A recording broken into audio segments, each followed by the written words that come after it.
There we go. I see you this time. You made it.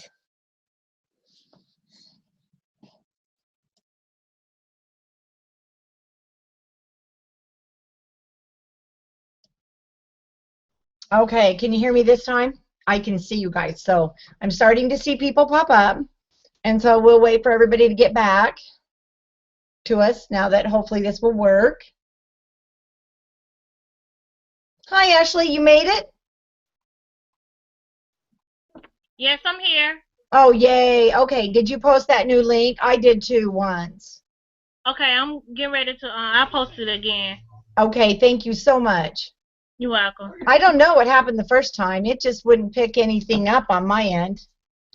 Well, we could hear you and see you, but you just couldn't hear us. I think it was because you was recording it, and it was gonna automatically. It was live on YouTube. You know what? I've never had it do that. Go to YouTube like that before. Because when I got a notification from YouTube saying that it was starting. Cool. So once I clicked YouTube, I was seeing the exact same thing as the Hangout. Oh, okay. Well, I know there was like 15 viewers, so if you'll go ahead and post that link, we'll give them just a few minutes. Okay. And if you want to make the rest of you the album along with me, this is what you'll need to do, and I'll show you the album in just a moment. You'll need 12 pieces of paper cardstock that's 5 by 6, and you need 12 that's under 4 by 6, so about 3 7/8 by 6. You want it to be just a little bit shorter. 4 pieces that are 7 by 6 and 4 under 6 by 6. This is a really cool album. And if you'd like to make toilet paper minis, but you don't want to use toilet paper mini rolls, then you can make your own this way too. It's really cool. And I heard that the toilet paper companies are also taking out the toilet paper rolls in the middle. So that should be interesting. Okay, we'll give everybody just a few more minutes.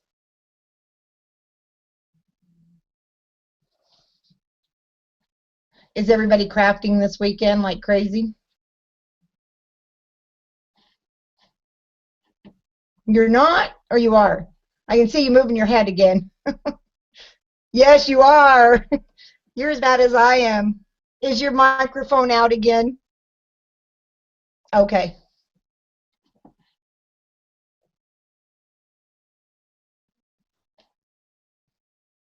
We'll just see, and now it's really odd. My side says there's no viewers, so it's really strange. Purpose. Oh, there you are. I muted it on purpose because I got some noise in the background. Oh, it's okay. Are you not working today, or? Yes, I got off of work today. I got home about 6 o'clock. Oh, you're on 12-hour shifts, aren't you?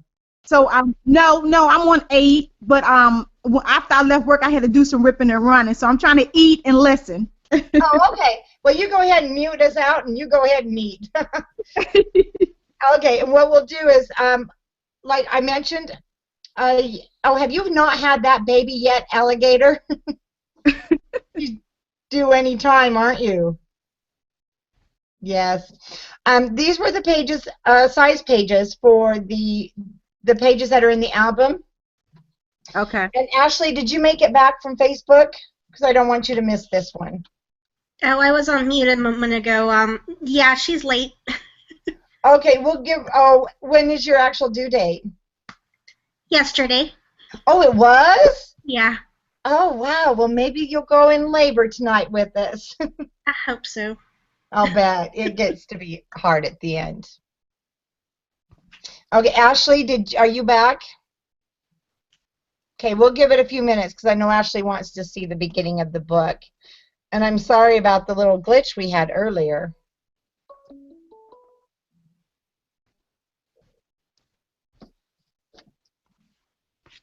I'm here. We still have a couple more people that's trying to get on. Okay. Okay, then what we'll do is I'm just going to go ahead and show you the book and just move my camera up a little bit. Now, this book, I don't have any written instructions for. How it came to be is I had a lady contact me that wanted a book like this, and I had no idea how I was going to make it because I couldn't even find a tutorial. So I just made it, and I really like it. You can do a lot with this book. So it's a gatefold, and it's an 8.5. No, it's about an 8 1/4 by 8 1/4. And so when I'm done with it, you can do anything you want with the on the front. I'm going to probably use one of these fun things. Let me show you by Tim Holtz. It sits on that side, and then you have a hook that goes over into it, and it holds your book shut. But on the inside, on the first half, I've got just a little flap here, and there will be a magnet, and that's on both sides. So we have our pages that kind of overlap each other, and this is what I mean by they're the size of probably your toilet paper roll mini. Well, these are a little bit wider. You can make them smaller, so now you can make your own. So there's 12 of these. So we have 1, 2, and 3 on the front, and then in the middle they're kind of like your CD disc holders. They're about the same size. So I have 2 of those in the middle, and then I have 3 more on the back side. And the same thing, it just duplicates over on the right hand side. So you'll have 3 on this side, then you'll have the 2 big ones in the middle, and they all do have, if you want them to have, the mats. And then there's going to be 3 more. And then for the back, let me just take this out, and actually I do have it upside down. Now when I go to finish this, I'm going to use Raining Cats and Dogs when we decorate it. So here's a pocket. So there'll be a pocket on this back, and I just put a bunch of tags inside of there. And it will fold open, and there will be a waterfall on the back. So then it will close like that. You'll have all your tags in your pocket, and then it just sits on top of each other, and when you close it, there's your gatefold. So that's the album we'll be making. Actually, it's really easy. Like I said, we'll probably only do the pages tonight, and we'll make the hinge. It has 2 hinges, and then on tomorrow I'm going to do another hangout where we're making the cover.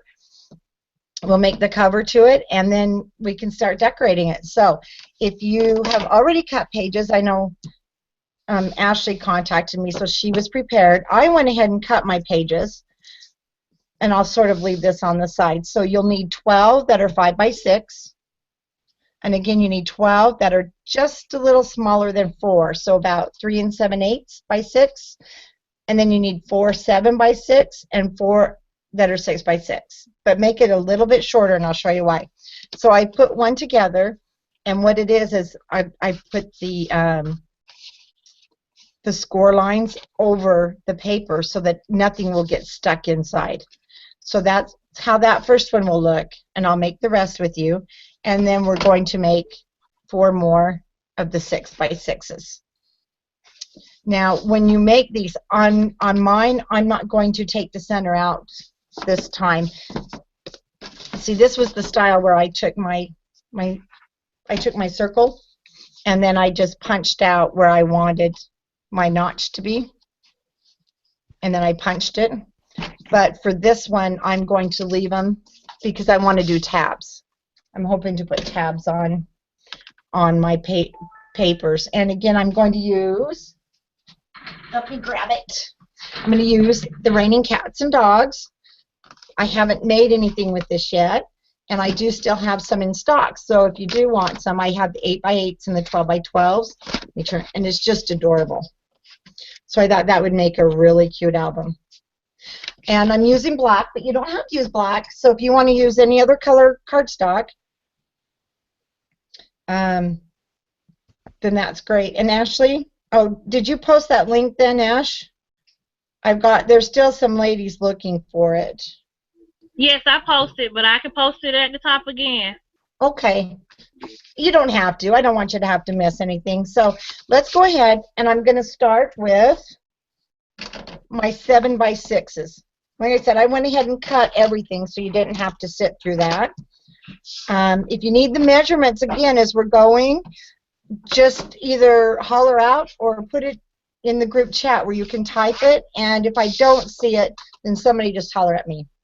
So I'm going to take my let me get this down so you can see, my 7x6 piece, and I'm going to score each side at 6.5.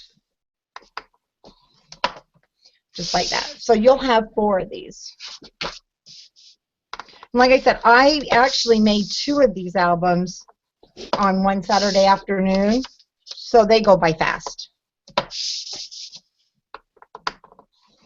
Okay. I actually scrubbed my scoreboard today. I didn't want you to see all my glue and mess. Okay, so now I'm going to just turn my edges over. One thing I'm going to check. Remember I mentioned you want to cut this piece smaller than 6 because you want it to fit right inside there. And if you get it too short, that's okay because you still have a 1/2 inch to play with. And then I just make sure it fits.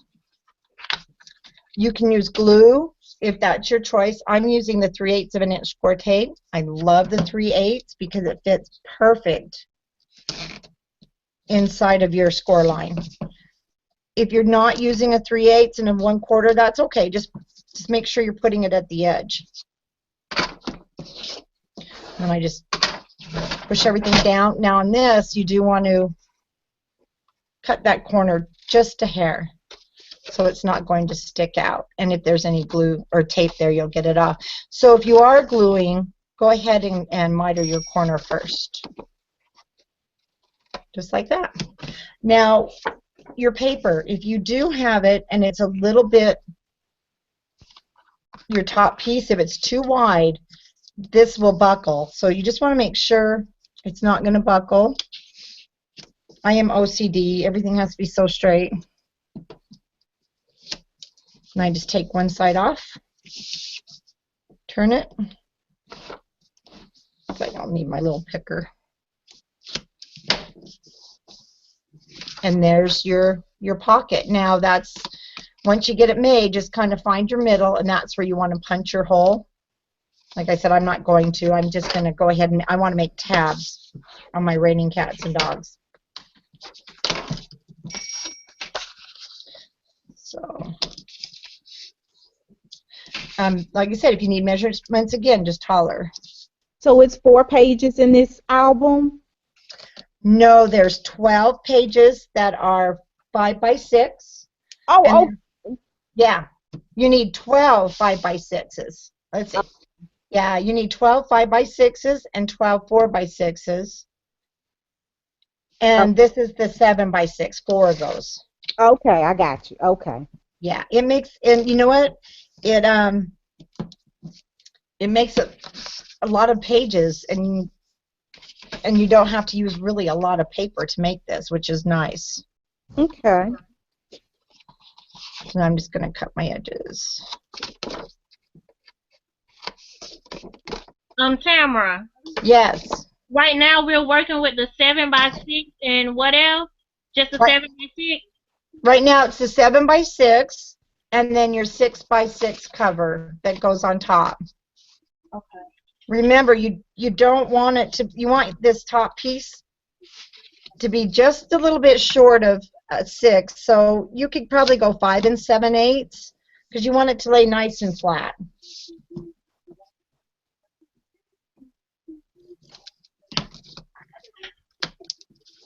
Okay, I gotta cut my 6x6. Okay, you have time. We'll go slow. And then my third one.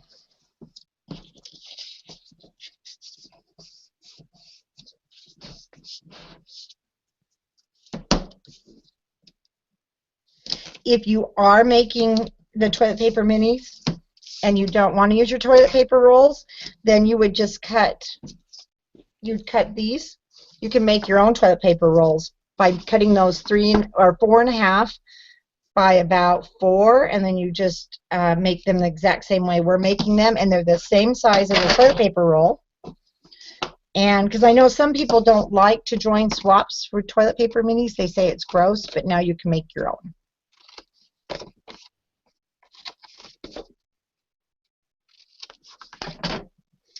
And I need another top, which I've lost my other top.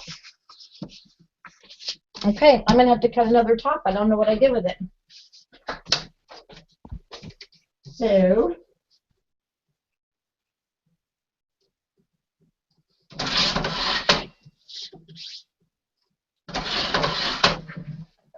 I didn't cut enough.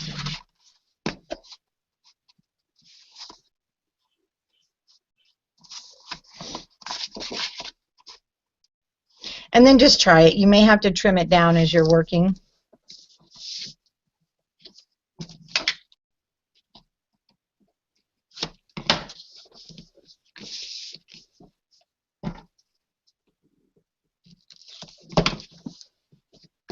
And there's number 4. So that's our that is our middle pages. And you need 4 of those. And we'll just set those aside. So now we're going to do the 12 5x6 sheets. Like that. Throw my garbage away. Tamara, could you give me 1 second, please?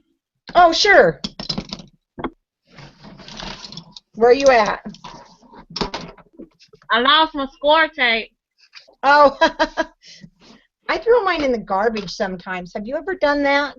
Not yet. Not yet.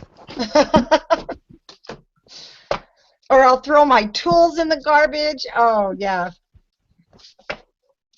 I'll make my husband come down and help me find things, and they'll be in the garbage. Okay, tell me when you're ready. Okay, I'm going to ask you one more question. Okay. The 4 7x7s and the 4 6x6 will make your middle page. Oh, wait. Yeah, it's 7x6. Everything's 6 inches long. And then the 6x6. So you're going to use the 7x6 and the 6x6 to make the middle pages? Yes. Okay. And then your and then your 5x6 and 4x6. That's the 12 smaller ones. Okay. All right. Thank you. Oh. Sharina, do you give your kids the empty rolls to play with? Hello, everybody that's just making it. We're just waiting for a couple of the ladies to catch up. They're cutting their papers. So if you're just joining us, I'll show you the mini album that we're making real quick. So it's a gatefold, and it has 12 of the smaller. Hope you can see that okay. And then it has the middle pages, which are the 6x6s. And again, this side. And it repeats over on the other side. So you have 3 of the smaller and 2 of the larger. And again, 3 of the smaller. And they do have the mats you can put in. And then, of course, the back page, which is another fold. And that's the mini album we're making. And if you need the measurements, just comment in the box below, or I'll try and leave this where you can see it. This is the sizes of the paper that you need to cut. 12 5x6s, 12 under 4x6s, so about 3 7/8, 4 7x6s, and 4 about 5 7/8 by 6. That's the size of pages that you'll need to start with. Like I said, I'll try and leave that in the camera's view, if you can see that okay. And we're taking our 5x6 piece right now, and we're scoring it at 1/2 inch on each side. So you're going to score it 4 1/2 and 1/2. And I'll just keep going since there's 12 of them. And I'll try and go slow, so if you're trying to catch up. And this is what makes the 12 smaller pockets. And once we get the pages made, which you'll be amazed at how quick they do come together, this comes together really quick in no time. And it's such a different album.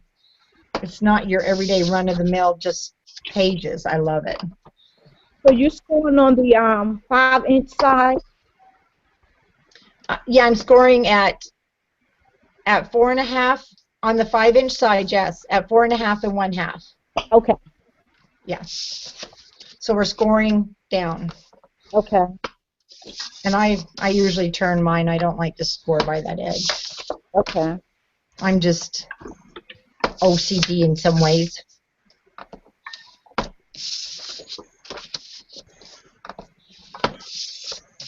And this album really fills out nice. It looks like a really big, full album when you give it as a gift. It also makes an awesome recipe album. So let's just move this over. Craft fairs that are coming up, so I'm trying to get my inventory together. So this would be a good album to add to my inventory. Yes, that's what I'm doing too. We have a big one in May, and this one is a great one because then you can make the smaller albums just with these smaller pockets that we're making. Right. So again, I'm using my 3/8 of an inch score tape. Like I mentioned, you can glue. And when you are putting your middles in, you might have to stop and cut and adjust. That's okay. Just make sure the length's perfect. I don't know if you can tell, mine's off quite a bit, but you won't see it. You won't even know it because you have this 1/2 inch on this side to play with. This is another thing I throw in the garbage. My Cricut pick, I'll be taking the tape off and just throw it in the garbage. Oh, goodness. I'm terrible. So again, if you are wanting to punch that 1/2 circle, just grab your circle punch, find your middle and punch it. I'm not going to. I'm going to do tabs. Okay, Tamara, one more thing. Okay. So right now we're working with the 5x6. Yes. 4x6. Correct. Okay. Let's see. Move that down so you can see it maybe. Okay. I need a bigger table. Of course, who doesn't?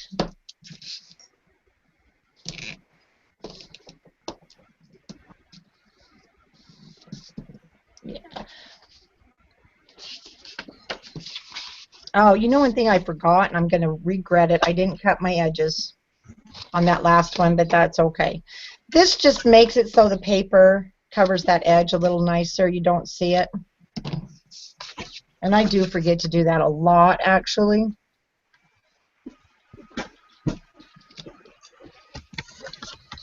And I love putting my pages inside.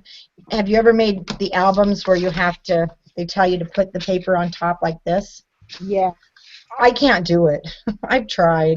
It's always crooked. And then I found out doing it like this, your tags don't get stuck inside. I love it. Do you know what time you would do part 2 tomorrow? Well, what time is good for you guys? Because I'm open. I don't get off of work till about 4. I mostly get here about 5. I don't know what time that is your time. You know what? It's 6:39 here. I'm in Utah. So this is what I do all night. My husband he works swing shift out at the base, so he leaves at 1:45, and I'm down here from then on. So I can go a little bit later. I know the time, some of you are 3 hours, I think, aren't you? So it's 7:39 where I'm at. Okay, so should we do a little later than 6? It doesn't matter. Whatever, is good for everybody. Okay, well, let's do 6:30 tomorrow on Friday. Okay. You know, it's kind of sad. My kids are funny. They're like, Mom, why don't you just do something on Friday nights? I'm like, I'm crafting. I never thought I'd become that person. But they'll say, let's go to the movies. I don't want to go to the movies. I want to craft. Me too. I know. Who wants to go out? It's no fun.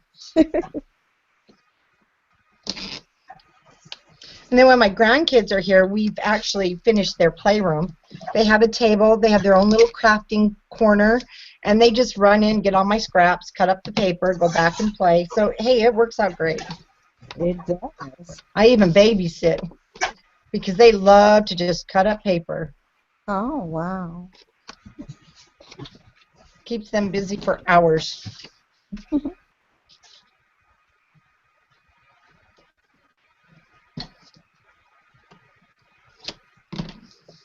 And then my one, he's the one that's 5. He's just adorable. He even loves to vacuum up the mess with the shop vacuum. So I can't complain.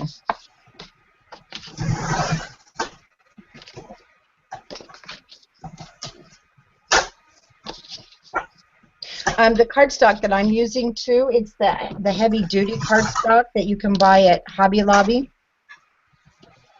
I really like it. It never cracks, never tears, which is kind of important on these pockets because they're going to get a lot of wear and tear, especially if you're going to make it for a recipe book.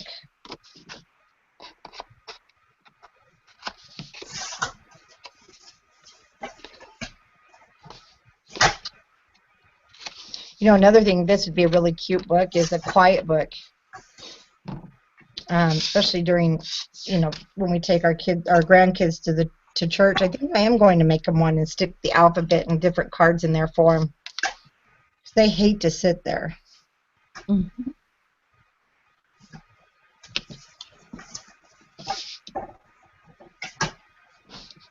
I'm trying to stay in camera. If I get out, just let me know.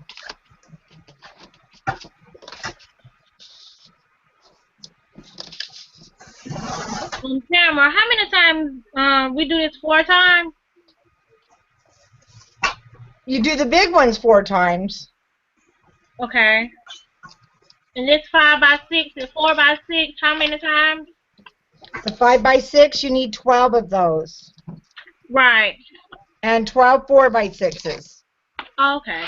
But cut the 4 by 6 smaller so it fits nice and loose in the middle so it doesn't pucker your page.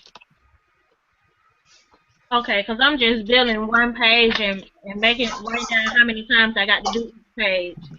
Do you know what I found out? If you're using an 8.5 by 11 sheet of paper and you cut your first one at 5 inches and then 6 and then you turn it, you can get another one. I know this might sound funny trying to explain it. Then you turn the paper and cut it 5 inches, then 6 inches, and it makes it so you have just enough left over. Let me show you for your inserts. It'll be this size if you cut it just right. You'll have that piece left, and then that will be your inserts. Okay. I know that's hard to explain, huh? Kind of one of those things where if you know, you just know how to do it, and it's hard to explain it, though. Okay. Yeah, tape off there. Now, yeah, just remember, if you're gluing, go ahead and cut your corners first. I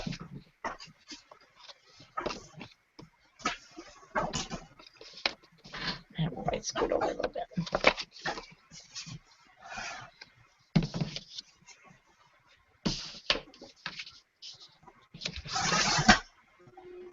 I hear somebody cutting in the background. Is that you, Ashley? It's me. My name's Manila. I'm under Uma's garden. Oh, okay. Hi, how are you? I saw you in there. Get some of my mess out of the way. And we're starting to get piled up here, so I'm going to move these so they don't fall over. Gives me a little bit more room. I will try and get a written tutorial on this. I'm not very good at that, to be honest with you. In fact, I'm not really good with tutorials on any of my books, if you've noticed or watched my videos, because I just make them.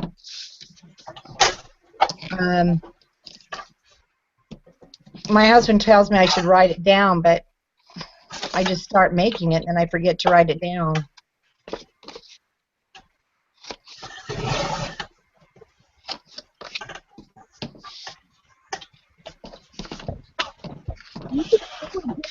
picture of each step.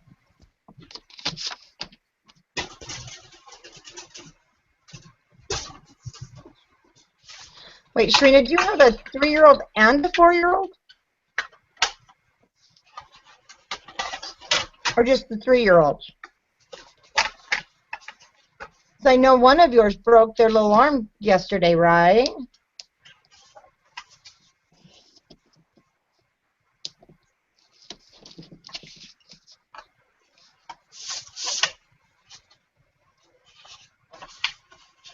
Okay, now we're straight.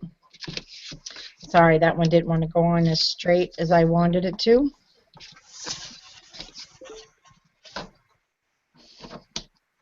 See, we're almost to the end here. I think I have 3 more left.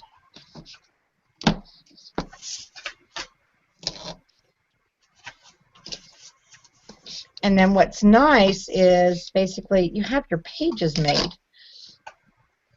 in no time at all.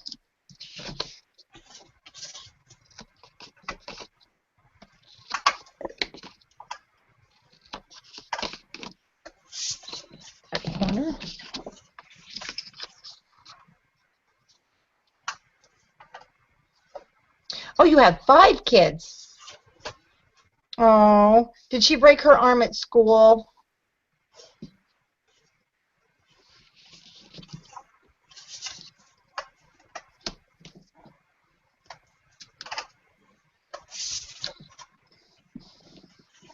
That's the saddest thing when they, oh, on the trampoline. Yeah, I don't like trampolines. And I think that's because being a nurse, and I've seen so many come into the ER with hurt backs, hurt arms, hurt necks. I wouldn't let my kids have a tramp. They thought I was the meanest parent on earth. I'm just going to get rid of some of this garbage. And I hate my daughter that she bought her kids a trampoline. She knows how bad I dislike them. Because children don't understand they have limitations. And they go crazy. Mine used to jump off the roof onto the tramp at their friend's house. Oh my gosh. Yeah. It was crazy. I had one boy that he's still that way, a daredevil. And so is his son.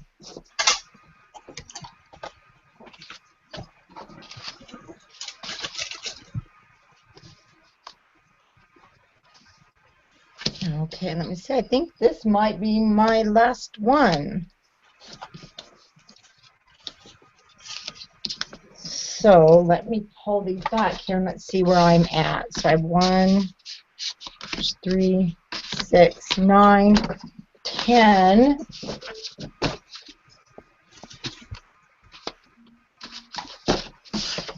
It's 11, so I undercut also, so let me cut a couple more pieces. As you know, my cutter is huge, so it's over here.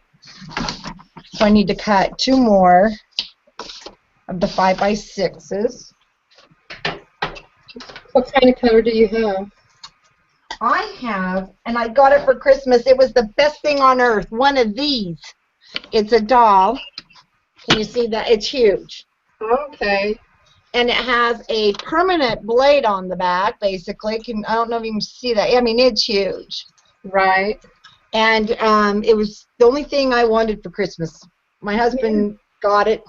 But like I said, it is huge. It has to have a table all its own. But it will go through chipboard like nothing.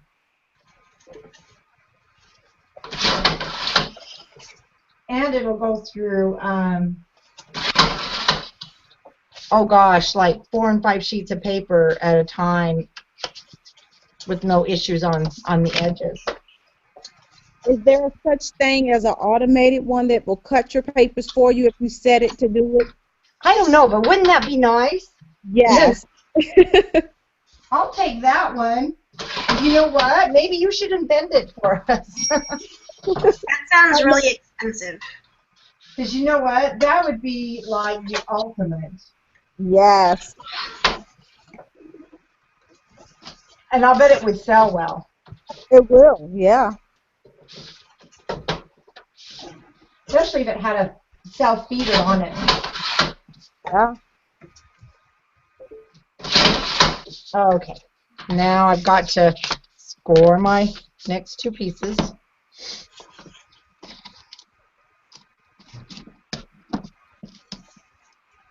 Where did I put my scoreboard? I ran out of room.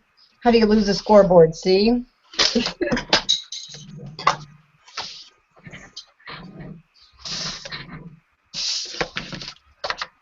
All right, score these two at the half.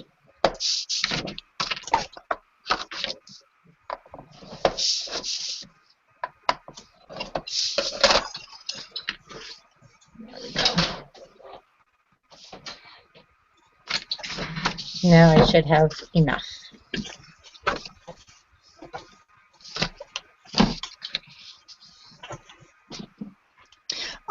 Yes, actually, we added up, even on sale, buying the refills.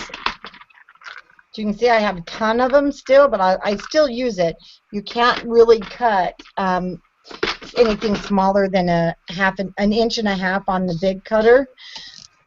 But my husband and I sat down and he just went through it for the last year, and we spent more on refills, or I did, than he did on that cutter. So it was well worth it. And you're not supposed to have to replace the blade for over 5 years. I'm the same way. I have a whole pack of used blades. But Oh, then yeah. I got this Fiskar, the big one. Oh, The rotary. yeah. Oh, that's different. That's huge. Yeah. Now, what brand is that one? It's a Fiskar. I haven't seen a Fiskar that big. I think they're running about $89 if you don't get them on sale. Wow. Yeah, I have never seen one in our craft stores that big. You can get them online. I think I got mine at Amazon. Yeah, that's where he got mine. And I like this one. I don't know. I'm still kind of looking for even a bigger one. Well, this one is 31 inch. It goes to 31 inches. Okay, yeah. No, it goes to 38 inches. I think this is just a 12-inch on this one. It looked much bigger. Wow. Yeah, it's a 35, over 35 inches on this one, so almost 38. I don't know what we'd ever cut that. Oh, you know what, though? Susan Chamberlain, she's on Curse of the Crafter on my Facebook, and actually she was cutting floor tiles with hers like mine. So I take that back. She did use it for huge floor tiles. Oh, my goodness. That's what I said. She was putting that thing to a test. So this is a 12.5-inch. Yeah, you won't get paper much larger than that. Mine was just the blades, and actually, my last two cutters with Fiskar, they were cutting crooked.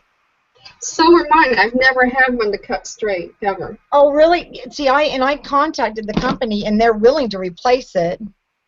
Really? And as soon as I get them, the wire starts fraying right away. Mine broke. And I cut my wire off. Oh, did you? Oh, maybe that's what I should do on my small one. Yeah, because it was just useless. But I don't like it because the plastic bends, and that's why it cuts off. You know, if you have the rotary, even their the one below this one, even the portable rotary is better than this because it has a metal thing that your cutter goes down through. Oh, okay. Like mine, yeah. Instead of the plastic. Yeah.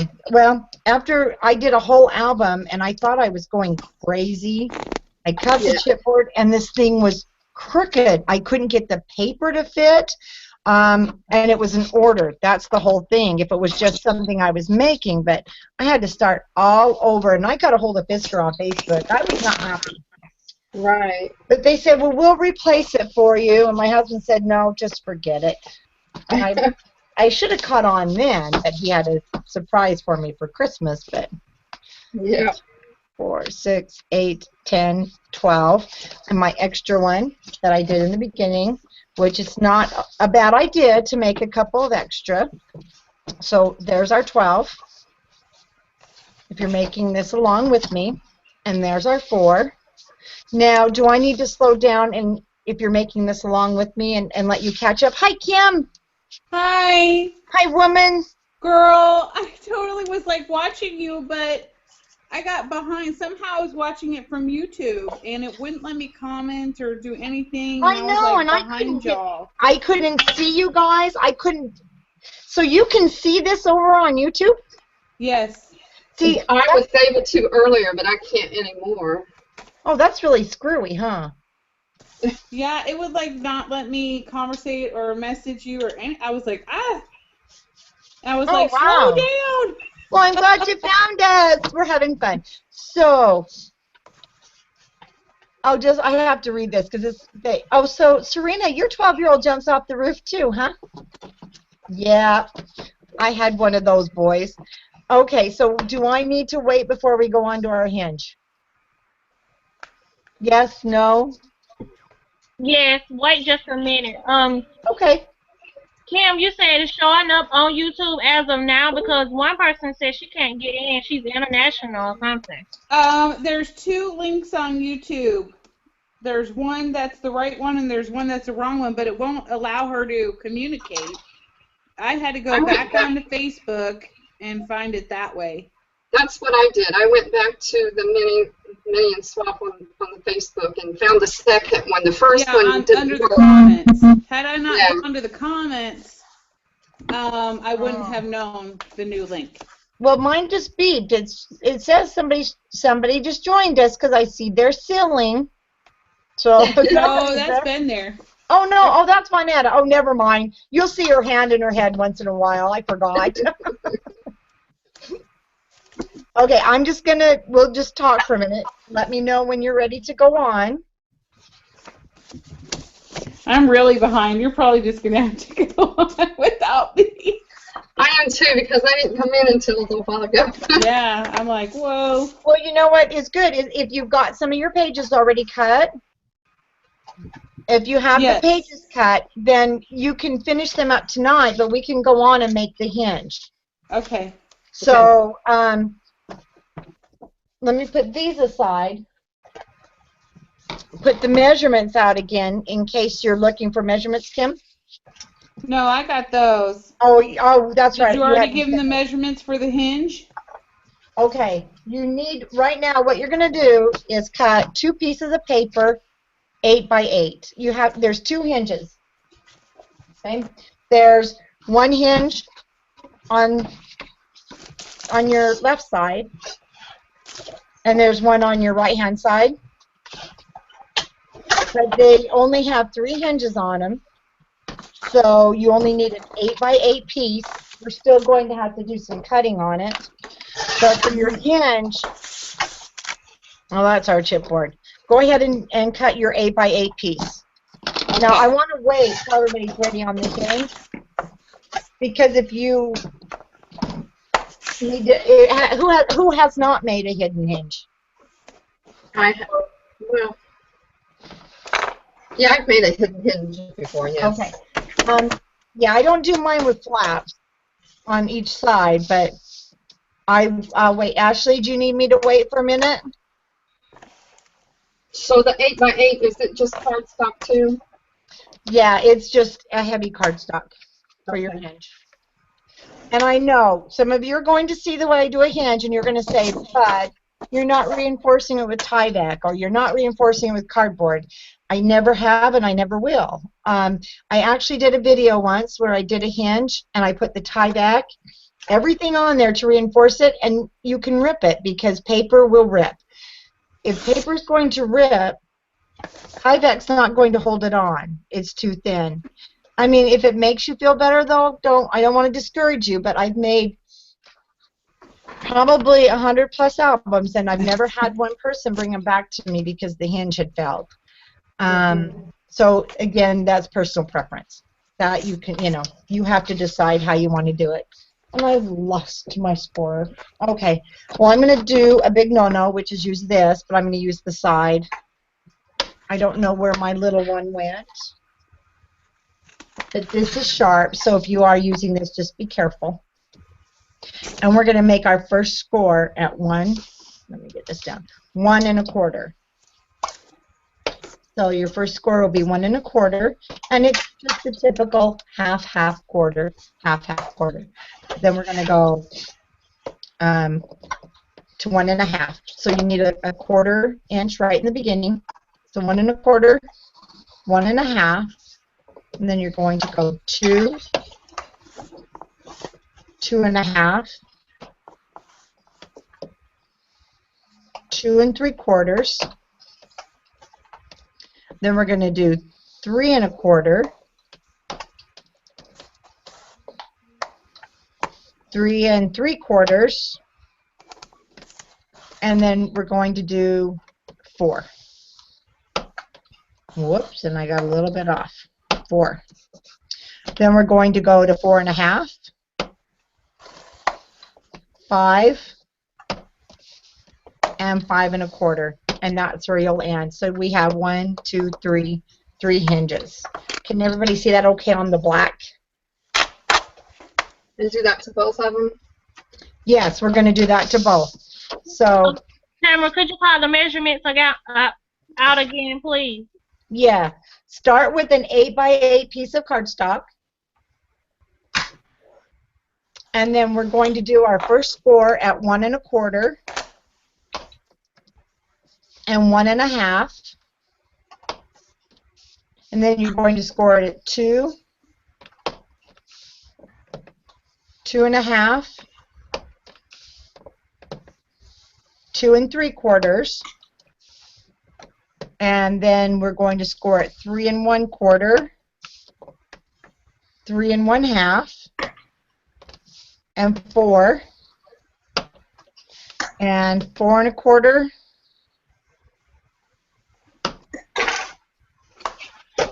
And I just messed up. So never mind. Let me start over again. So it'd be 4 1/4 and then 4 1/2. Correct. And then 5 1/4 and 5 1/2. Yeah, that's what happens when I talk. Okay, so let's try this again. My board, I even washed it today, and there's still hot glue in there.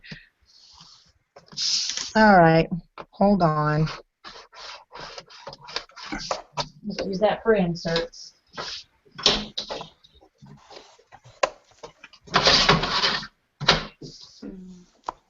Okay, I'm going to grab my other scoreboard. No, I'm not. All right, we're just going to make sure that glue is gone. That's our good one. Okay, let's do this again. So 1 1/4 and 1 1/2, and then 2, 2 1/2, 2 3/4, 3 1/2. No, 3 1/4. Hope I didn't confuse anybody. 3 3/4 and 4. There we go. 4 so 1/2. 3 1/4 and 3 3/4. Yeah, 3 1/4 and then 3 3/4. That's half an inch. Okay. And then 4, 4 1/2, 5, and 5 1/4. That'll be your last score. So you have 1, 2, 3 hinges. We will cut off this excess. I usually wait to cut some of it off. So now go ahead and take your, I go ahead and start doing some folding before I tape, just to get my creases loosened up. And I just grab that middle, in the middle of the 2 1/2 inches, and go back and forth. And like I said, everybody has their own way of doing this, so there's no right way, there's no wrong way.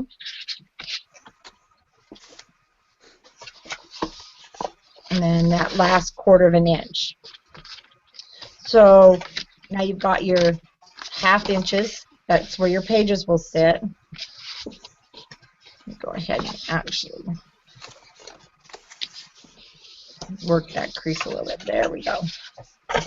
Okay, now I turn it over. I'm going to take my 3/8 of an inch score tape because it fits so perfect in that fold right there.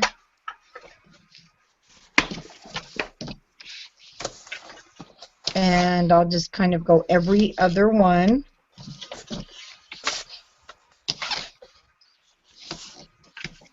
Now I'm going to use my 1/4 inch.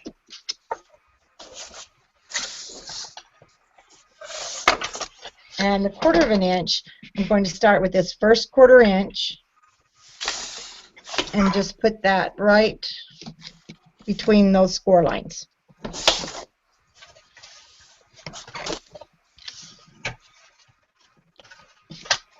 And again, and then one right there, and you'll end with the 1/4 inch right there. Okay. And then just make sure that's nice and flat. Thank you.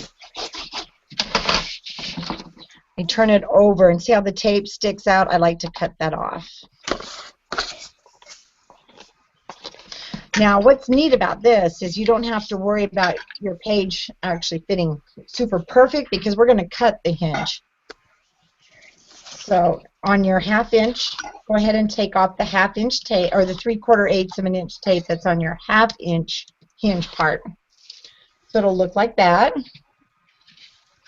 And then I just fold it over. And now see how your 1/4 of an inch comes together?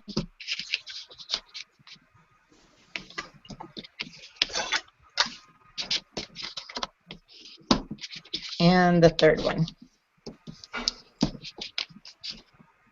Now, like I said, if you have to stop and put on, if you're using Tyvek, then you might want to already have put that down. Now let me show you. I fold mine over. This paper is nice and heavy. So I know that I'm going to have to cut this piece because it overlaps. And you probably could have cut your paper. You don't have to have it quite 8 inches, but I do it out of safety. So I'm going to go ahead and trim it.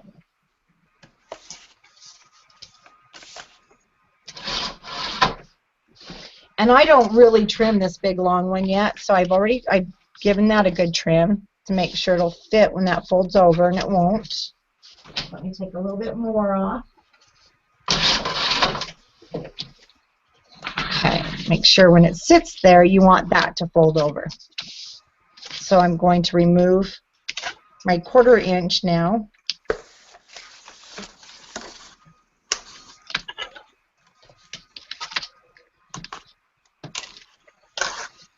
If I'm making a very big album, which I made a huge 11 by 11 baby album, I did reinforce this by putting a piece of chipboard. So if it's a big album, I'll put that chipboard down and then I'll fold my paper over it, and it seems to strengthen the spine.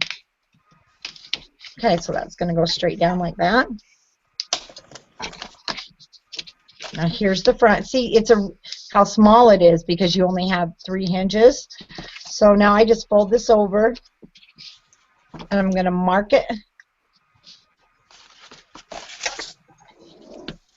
And I need to take that off where I marked it. So I'm going to go cut that off.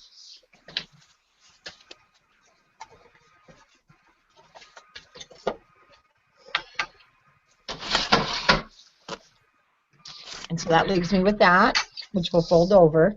And I'm going to go ahead and put my 3/8 of an inch score tape on that.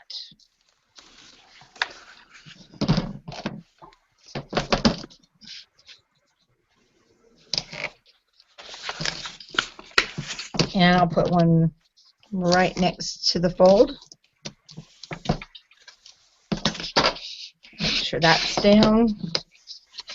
No excess tape.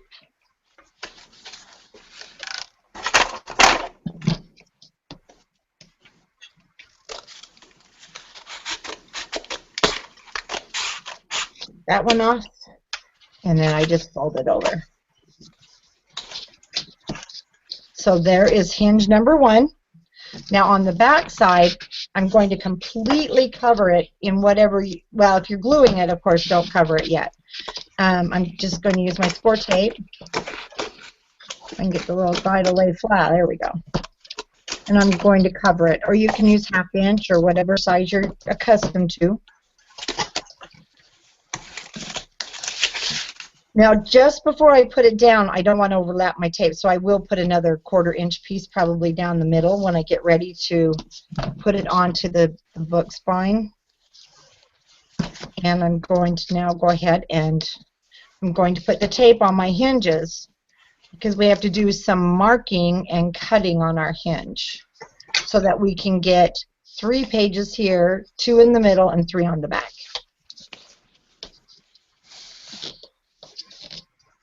You don't put it all the way to the bottom, do you? No, I put leave- it right in the middle. Okay. Yeah. If you put it on the bottom, it'll show.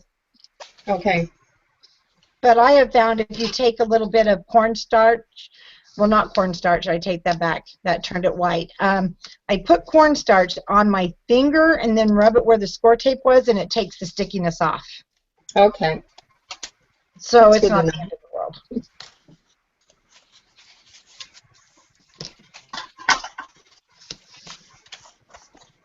Okay. Get this. There goes my tape.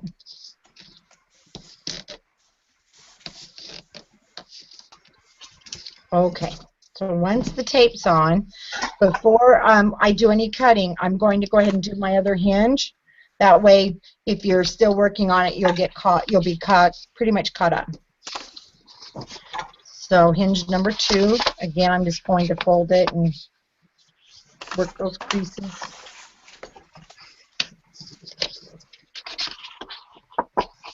When it comes to making the hinge, I try to use as heavy a paper as I can. I try to use, I love to match my bindings to my paper and use the same paper sometimes, but if it's Graphic 45 or some of those others, they're going to crack. So you do have to watch it. I actually had bought some black paper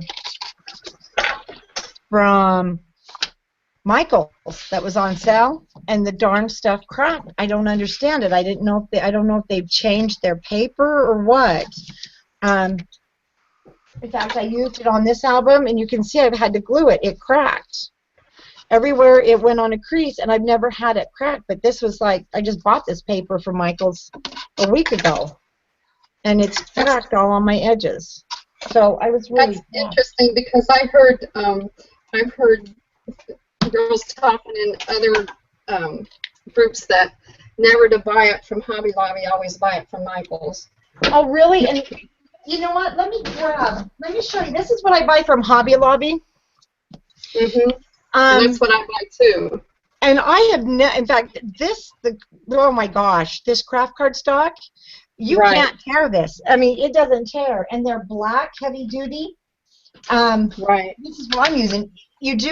I only buy it when it's 50% off because it does cost more. But it's Right. worth it. And then this is the Recollections that I bought that cracked. And I bought some in blue. Mm-hmm.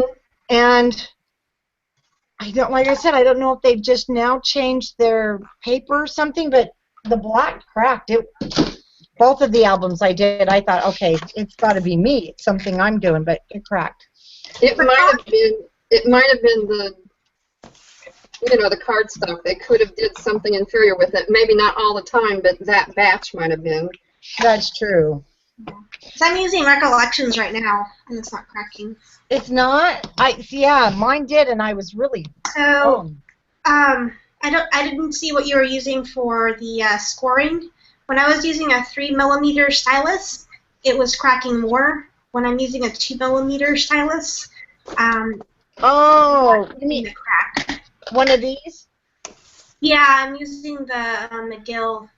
Yeah. Oh, yeah. I love McGill. That's I was using too, and it did crack. So maybe that was part of the problem.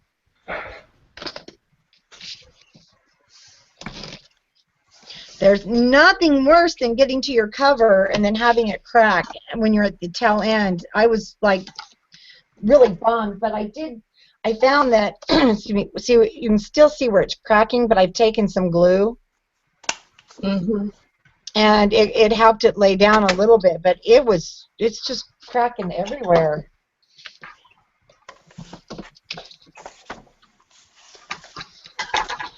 Now the Hobby Lobby 12 by 12 black paper, to me it's a little bit weak. But their craft cardstock is awesome. Okay, got my loose ends off of there. Now we're going to take off the middle ones. Or if you're gluing, you can go ahead and get your glue down.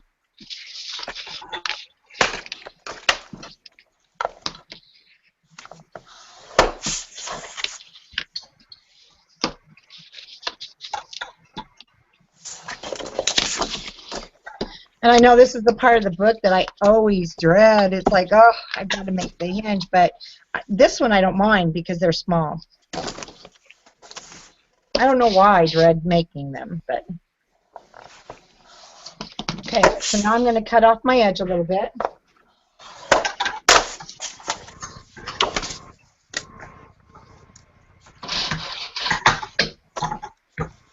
And make sure, oh yeah, I forgot, make sure when you're folding that you do have that 1/4 of an inch lip right there on the edge.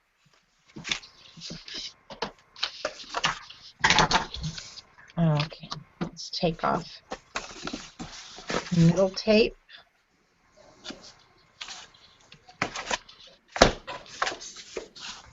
And I think right now is Hobby Lobby's big paper blowout there. Everything is 50% off. Right. I didn't stay in that aisle. I couldn't afford to. Well, I knew it was on sale. My husband's been asking because he likes to take the car to work. It's pretty cold out here in the mountains when he comes out of work. And I told him, yeah, just take it because if you don't, I'll be at Hobby Lobby. And I need to stay away for a while. All right. Let me get that side marked. Now I'll cut it off. We just got our Michaels here about a month ago. And I'm from Muncie, Indiana, and it's so much different from the one down in Indianapolis. I don't like this one at all. Oh, you don't? No, it's a small store, and 3/4 of the store is always seasonal. Oh, so yeah. You don't even get the chance to, get all of what they have. Do you know, they told me that they carry the same thing at every store, but when we went to New Hampshire, that's where my husband's from this past summer, they don't carry the same stuff because I've never seen that in our stores down here, some of the stuff they had. Right. They didn't have it here in Utah, but I do like some of their paper, their construction paper. Where I'm at in Texas, we have Michael's like every, I don't know, few miles or so. Oh, do you? Wow. Yeah, it's pretty crazy. I think we have more than 7 in our city. Just plain. Well, there's a lot of people down in Texas that likes the scrapbook, though. We have nothing better to do than to shop. You know, it really is because everybody I talk to that's in Texas, they are constantly going to crops, and we have very few crops out here in Utah. And you would think in Utah we should have tons of crops. Yeah. Actually, I have put on a few crops, and they were fun, but there's just none. Once in a while up in Park City, maybe once a year, but there are no crops around here. There aren't here in Indiana either. If they are, they're up north. They're not where I live. And I know, and it's kind of like, ladies, don't you like to scrapbook and get together anymore? Well, I know they like the scrapbook because every time you go to the store to buy something, they're sold out. Oh, that's true. That is very true. Well, and that's really, a lot of our stores have closed, and the only one that we can get graphic 45 at, they're ridiculous. The 45 is like $30, and that's why I said, you know what, I'm going to sell it myself because I can sell it for almost what I get it for, and I don't have to worry about the scrapbook store closing. That's crazy. Yeah, for me it was impossible to get graphic 45. I mean, until I met Tammy. They don't sell it here at all. Yeah, I can't say they don't down in Indianapolis because there are a few scrapbooking stores down there, but I've never been in those. So. Oh, and they'll take it. Let me tell you, we have one, but they'll only carry 2 lines at a time, and that's before I opened my store. I was buying it there, and I was paying $29.99 for the 12 by 12s. Wow. But you know what? You want it because it's so pretty. Right. It's like, so I'm like, when I found out the warehouse was 30 minutes from me, I was like, oh yeah, we're doing this. Okay. I really wanted the Secret Garden and the Country Kitchen, or what is the French Country, but I couldn't. I just didn't have the money to get it when they were out, so I missed those. Well, you know what? I can guarantee you they're going to come back with it because they just brought back ABC. I saw that, yes. And that Garden Fairy one too, right? Yes, Once Upon a Springtime. So it will be back. They have gotten smart and they realize their old designs are very well loved. Okay, how is everyone doing with their hinges? So did you fold the paper underneath and glue and tape it on underneath? I did. Okay. And then you had to cut the one. Did you do both sides then and then trim the one edge? Actually, I had to trim both edges. I cut the first edge to make sure it would fit when I folded the second edge over. Okay. So you probably, you're going to have to trim both edges. Okay. Because I don't want to go any further unless you're ready, because we do have to cut. And this is the scary part. I'm not ready, Tamara. I have a hard time when it comes to folding my hinge part, but I just got finished with that part, so now I got to cut the extra pieces off. Okay, you're fine. While they're doing that, I'm catching up on my other stuff. Oh, on your pages? Yeah. I tell you what, Tamara, you are like super fast, okay? Me? Yes. Oh. I am like slow as molasses. That's why it takes me longer to make a book than you. You can get one done in a couple days. It takes me a week. I don't know. I just sit down and do them. It's weird. I get my brain stuck on doing it, and then I do it. And I don't like to take a week or two. I get frustrated if it takes me longer than a week. Yeah, I do get very frustrated when it takes that long. But if because I know Ashley wanted to see this one. I can't. Ashley, this is the big one I finished. The baby book.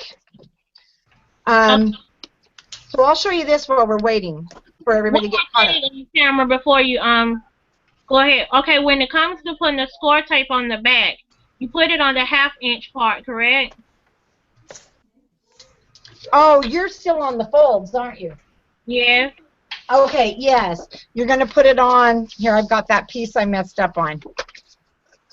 Let me get a fold here so I can help you. Yes, on this 1/2 inch right here, in between the two 1/2 inches, you're going to put your score tape. Just on one side. Either this one, either this side or that side. It doesn't matter. Okay.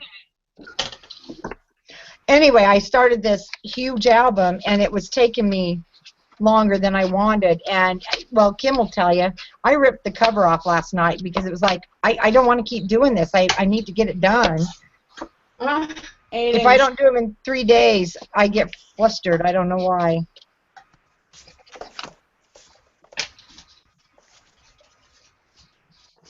So I'll hold off and we'll wait until everybody gets caught up here. Sharina, are you able? You're probably too far to go into Vegas, aren't you? Because you're actually, are you closer to Vegas than to here?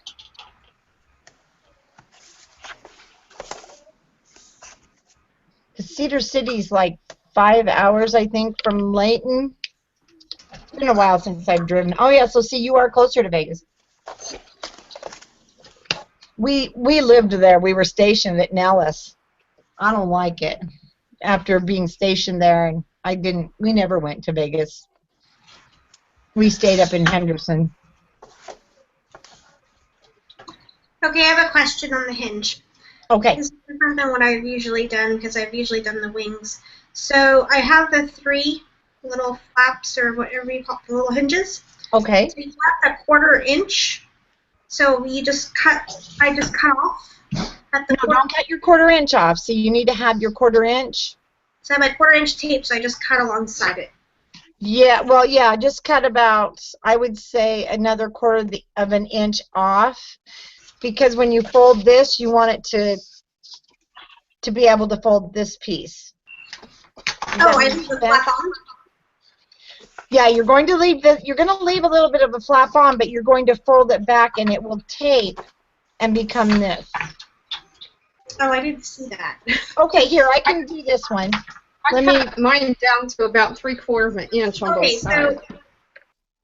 So I'll cover the back. Yes, but you need this 1/4 of an inch to be your beginning, so that it's where your page sits. Let me fold this. Okay, so it's technically a 1/4 inch wing. There you go. So see, yeah, you'll start here on this, on the end where it either begins or ends, and you just fold it back. And then you'll have a 1/4 of an inch, and then your hinge will be up like, let me get it folded correctly without tape. So it'll be like, So it's doubled that. up. Excuse me? So it's doubled up on the back. Yes, it's doubled up on the back. That's what it is. Yeah, first one piece goes over and then the other goes on top. You just don't want the bottom piece in the way of the fold of the second piece coming over. I'm sorry, I should have slowed down. I can start over on another one if we need to. Aiden! Do you want me to start over on this one? No, it's okay. Figure it out. We're catching up with you. Okay.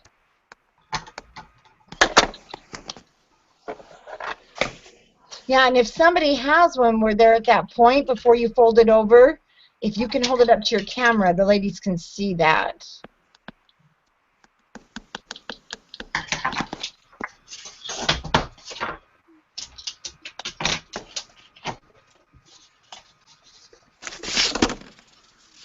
This is what mine looks like before I even cut it, and then I trim these down past that 1/4 inch to 3/4 of an inch on both sides, because this measures an inch from here to here on mine.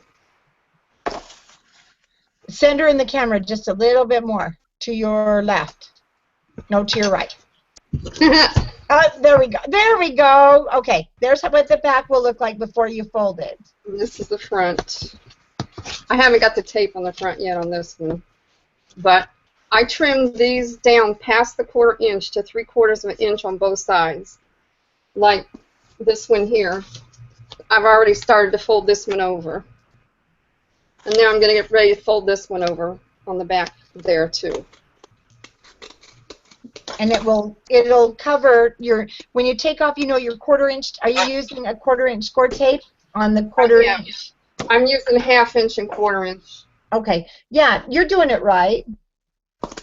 I'm watching you, you're folding it, yeah, it'll fold right over on top of your tape. But you don't want it to go into the hinge. Right. I mean, into the fold. So when you take your tape off, see, when you take your tape off, it's going to stick down to the back.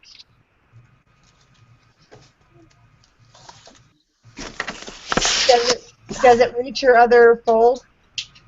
Now fold the back. Now fold your other piece over. Okay, and fold this over? Uh-huh. Fold that over, and then that's where you're going to mark it. You're going to need to mark it, and you have to cut that off to about 3/4 of an inch.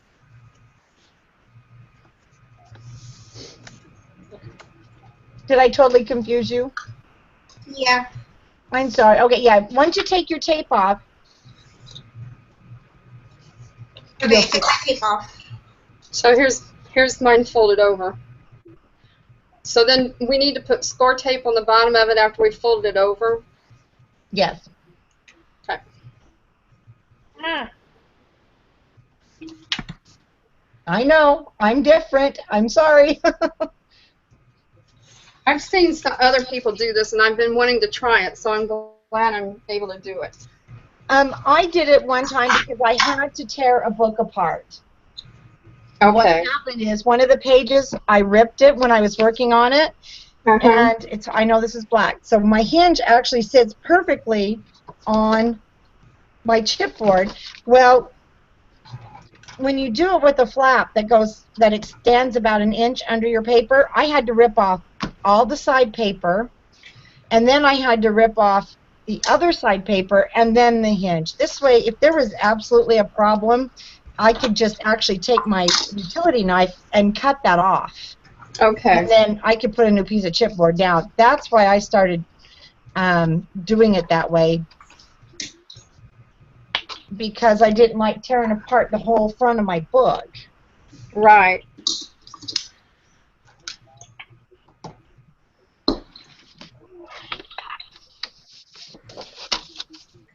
This isn't the one I measured wrong, but I'm going to cut that off and use it for mine. The video I was watching, the lady was she was doing it between the hidden hinge and the stacked hinge. And she liked the rigidity of the hidden hinge. She didn't like the singleness of the stacked hinge, but yet she liked that the stacked hinge didn't have any wings on it. Oh, that's interesting. Yeah. So after I saw hers, I thought, okay, that makes sense. Yeah, that does. Okay, I'm going to go ahead and get our measurements on our inserts, too.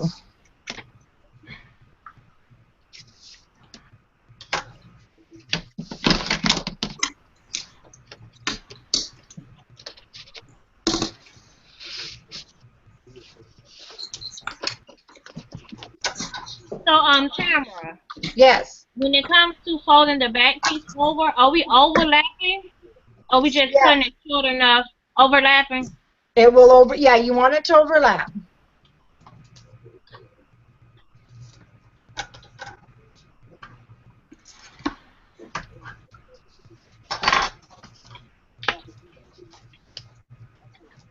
Yeah, and it should completely cover the tape that you put on those hinges.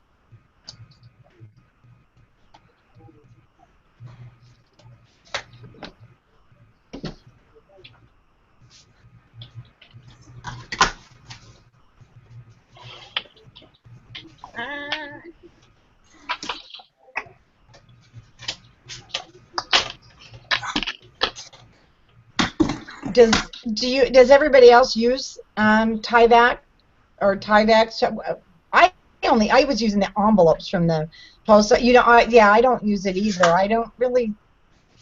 I've never tried it before. I don't see how it strengthens it. I know it doesn't tear easy, but if you put it inside of your hinge and you rip your hinge, you can still rip your hinge.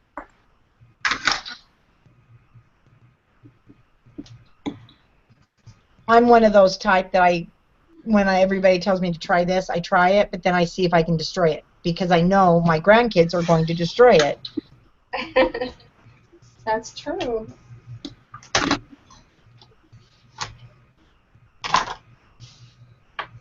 So how's everybody doing with the back of that hinge? Is it coming together okay? Yeah. Yes.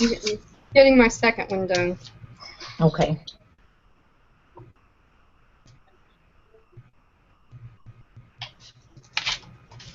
This is my first live crop I've ever done. This is neat. I know, aren't they fun? It kind of feels like there's people out there that we can scrapbook with. Right. You're not all alone. I think I like this. I have used a Tyvek. I was just busy figuring this out. I think I like this better because it's not going to overlap the fold and make it bulky. You know, that was another problem I had. I couldn't figure out when my hinge, I couldn't get them on straight when I was having I know how to do that. This yeah, is when I had the flap over. pounds a day. This is one of the cafe order projects. Oh, is it? First one I tackled, and then I had to set it aside. And since I'm waiting for baby to come, my nephew has been crafting. Oh, I don't blame you. And it's the folds. It's got like a 4-hinge thing. It's the folio. That's right. Yeah. No, this is a storyteller. This is one of our 2013 projects. Oh, that's really cute. And it's gonna be great when I decorate it. But the wings overlap, and then you've got this funky. Oh, that is different, isn't it? What? That is different, isn't it? Mm-hmm. The way it But overlaps. I have figured out how to put it on the hinge without. You know, I did one of her. I did buy one of her tutorials, and it was this huge thing right here. It was her the year in review.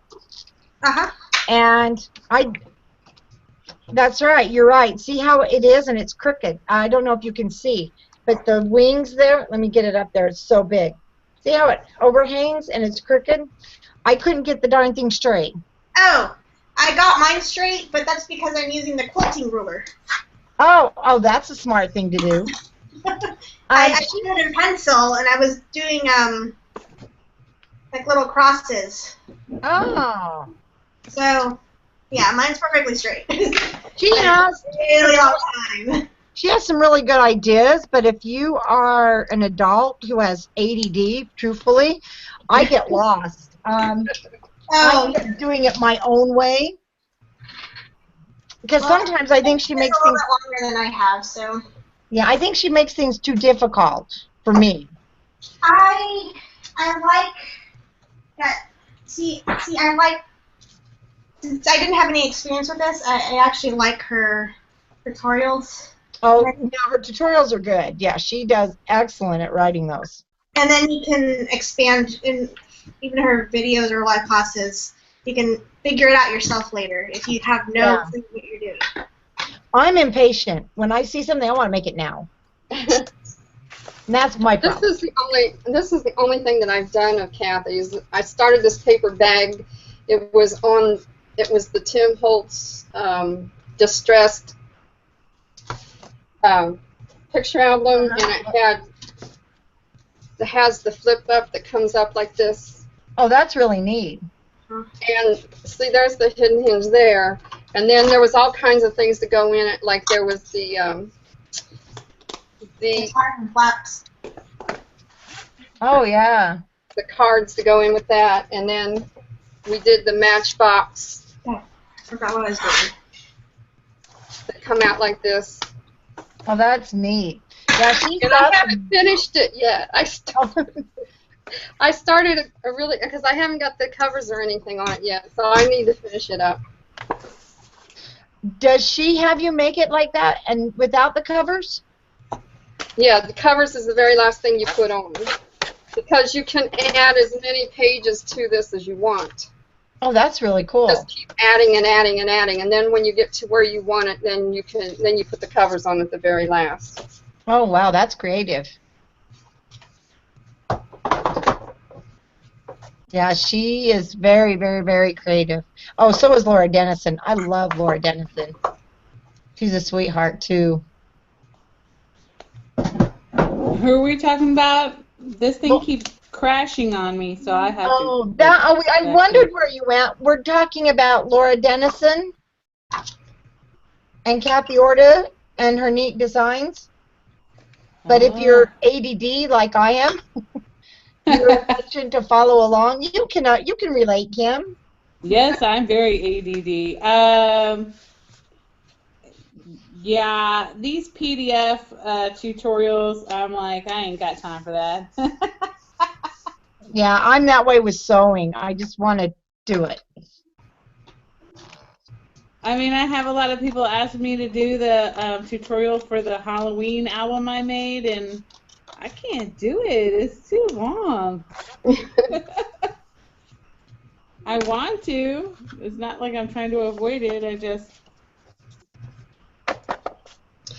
The first tutorial I ever watched on YouTube was, I can't remember her full name, but she goes by Charlie. And she's English. She's from the UK. But she does chipboards, and she does the hinges, you know, on each chipboard, and she paints the chipboard and everything. I just thought it was beautiful, her work. Oh, that's neat. I'd like to see that. I'll see if I can find the name and link. Yeah. Sharina, I want to know how to make a smash book. That would be awesome. I tried to make one actually for my granddaughter for her birthday, and I don't know, it wouldn't come to me. That would be cool when you get a camera. I would love to see that. That's what I got into making, those and junk journals. Really, I want to make some smash books for my granddaughters that are teenagers. They would love them. Yeah.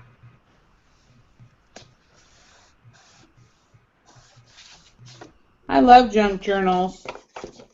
I do too. Oh, Kim, I can't wait to make that chipboard cascading album. Oh, that's going to be a blast. You know, I mean, I consider my some of my chipboards, I put so much stuff in there that they probably look like junk journals. People are like, what on earth? I just put so much stuff in, I can't stop. I'm addicted, and I know that it, you know, like my recipe album, there was a lot of stuff in there. But guess what? I like it that way. I don't know. I It's have just to make my another style. hinge. I made my last hinge too big. I just realized that. I don't know why I cut it at 8 1/4. So I'll get caught up with you guys here. Let me get started and make another hinge real quick.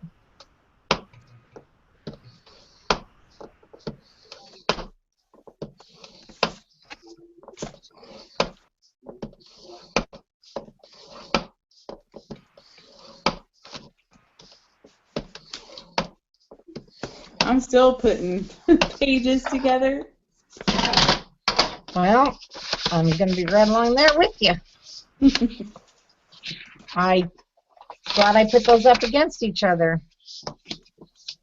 I'll have to make a bigger book one day. You know this paper that I got from Joann's? I noticed that it was off by probably about 1/8 of an inch. Wait, which paper? It's just they call it Black Cat paper or something like that. It's just solid cardstock. And I noticed when I was putting it on the board that it was kind of off, and now it's making everything of mine off. So now I'm having to cut off extra paper that I shouldn't have to be. Is it your cutter that's cutting crooked, or is the paper actually crooked? The paper was actually crooked because when I put it on the scoreboard, it was crooked. Oh, wow. And but you bought it it's kind where? of like they can get away with it, I guess. You know, really, am I going to drive all the way to Joann's to complain about? Oh, you bought it at Joann's? Yeah. Huh, their machine must have been off. Yeah, I normally get mine from Hobby Lobby because I like their heavy paper. Oh, that's what I'm using. But only when it's 50% off. Yep. Right. That's the only time I ever buy anything at any of those Right. places is with a coupon, or B, it's That's on right. sale. Oh yeah, but you can't. It's too expensive. Yeah.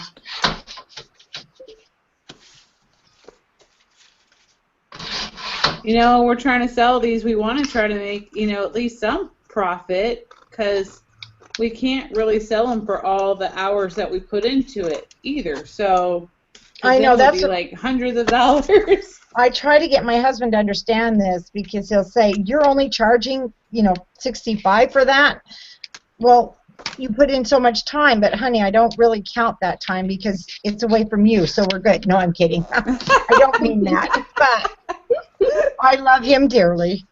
We've been married 32 years almost, so. But I like doing it, so it's kind of hard. I always do forget to add in that cost. Well, I think that's the sad thing about, I consider us all artists, not just crafters, but artists, and they get paid lots of money for their work, and I just don't understand. We're basically creating too. I don't see how it's any different, really. Oh, I know. And some people they think they can get it cheaper because we made it, and it's like, well, no, I'm going to charge you more. Oh, those are my favorite kind of people here in Plano. The ones that think they can do it, and then they have a garage sale and get rid of all of it. They're like, I'm going to make myself a scrapbook, and then they realize it's not easy. No. No, plus the amount of hours and time we put in, and if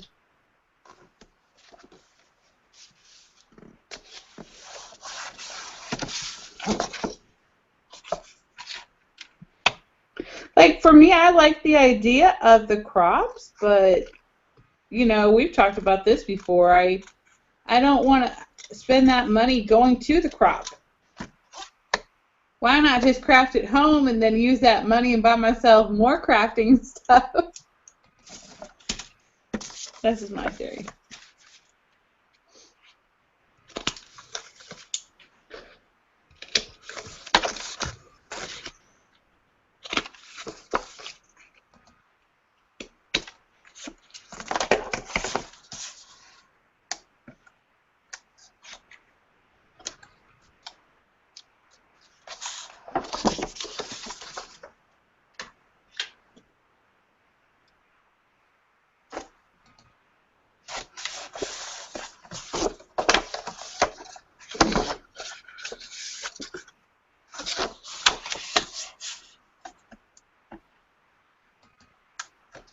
Is everyone all caught up? I'm still behind. Okay, I'm almost there, guys.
I have never gotten used to YouTube since they changed it. It's hard for me to find anything anymore.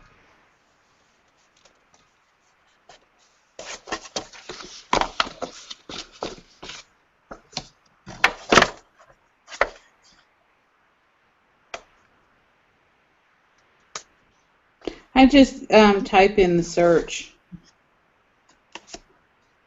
That makes sense. But I'm not sure of her name. That's my only problem. Oh. So I'm having to go through all of my playlists. I've got hundreds of them. That's a bad thing.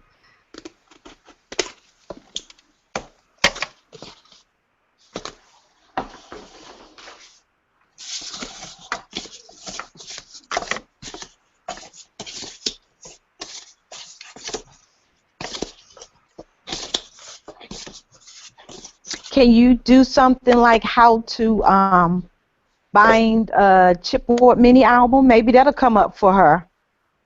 Because you said you're trying to find that chipboard mini album. Yeah, let me try that. I mean, that might work.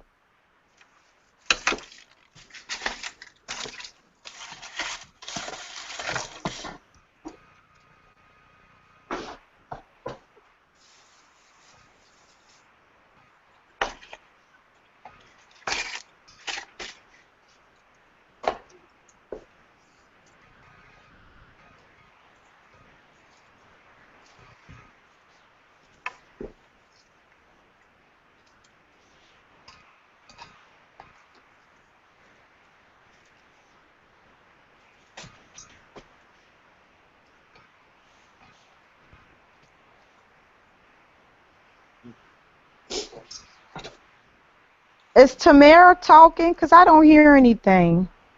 Do you all hear anything? No,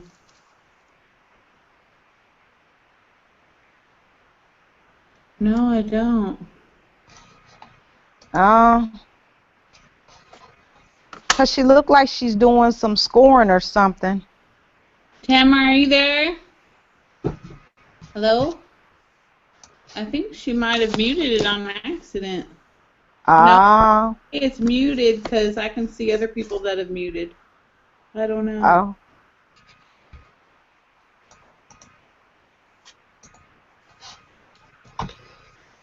I think that is the one, but I think she changed. Now it went out.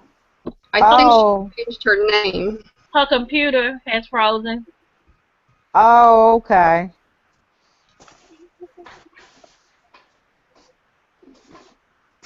Is she's going to try to come back, or is she going to continue tomorrow? I think she'll probably try to come back. Okay. Mine kept crashing, like, just out of nowhere. It just would totally take me out of it, and then I had to go find it, the link to join back in, and it was driving me crazy. I'm on my cell phone. Mine kept freezing. It didn't totally go out, but I had to refresh it. Okay, I'm on my cell phone. I haven't had any problems with that yet. They're usually better.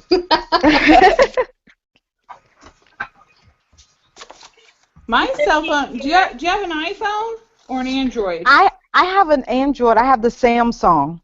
See, I hear they're because my iPhone won't let me like chat or anything on the Google Hangouts. What? Or anything like that. Yeah. I used to have an iPhone and I could hang out on the Googles and everything.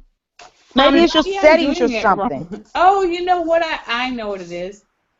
I only downloaded Google Hangout on my iPad and not my iPhone. Oh, yeah, you're going to have to download it. Girl, On camera. I'm crazy sometimes. You got to forgive me. Okay, excuse me, ladies. Tamara, I'm trying to see. Can anyone hear her? No. And we cannot see you. No. You want me to text her and let her know? No, she's in the chat area. Oh, I don't see her. I can't see the chat on my phone. Yeah, I can't see it on my iPad. Oh, I see. You're on the phone, yeah.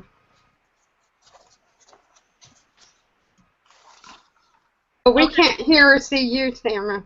Or Tammy.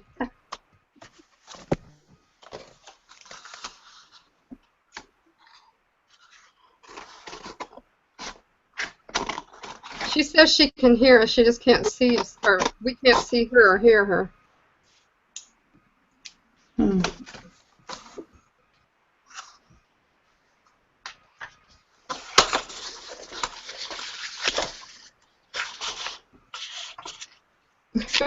This has been a hard night for her.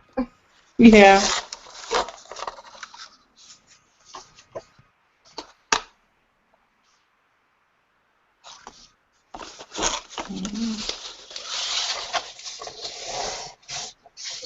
We may have to do it tomorrow. I don't know.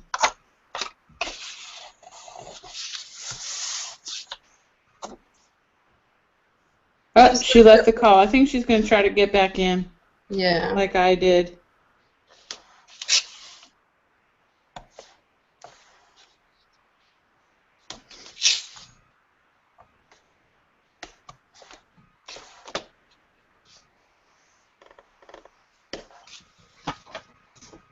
Well, it gives us time to get caught up. Yeah, that's what I'm doing. I'm actually all caught up except for my last I don't know what you want to call it. The thingy that you put all of the binding, whatever. I'm This through is with what binding. happens at 9 o'clock at night. I get really dumb.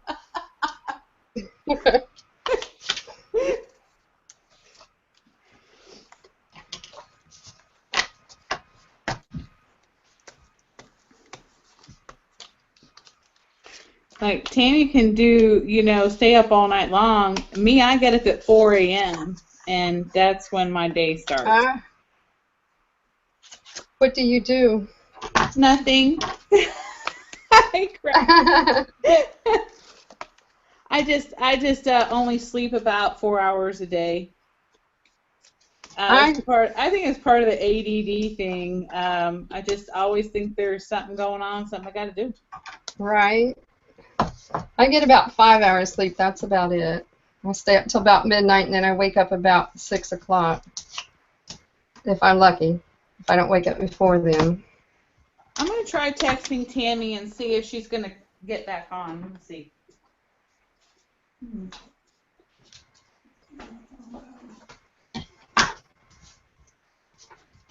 Right, can you hear me now? Yes. Oh, yay! Okay. You know what my daughter-in-law, my soon-to-be daughter-in-law told me? She's very much into astrology.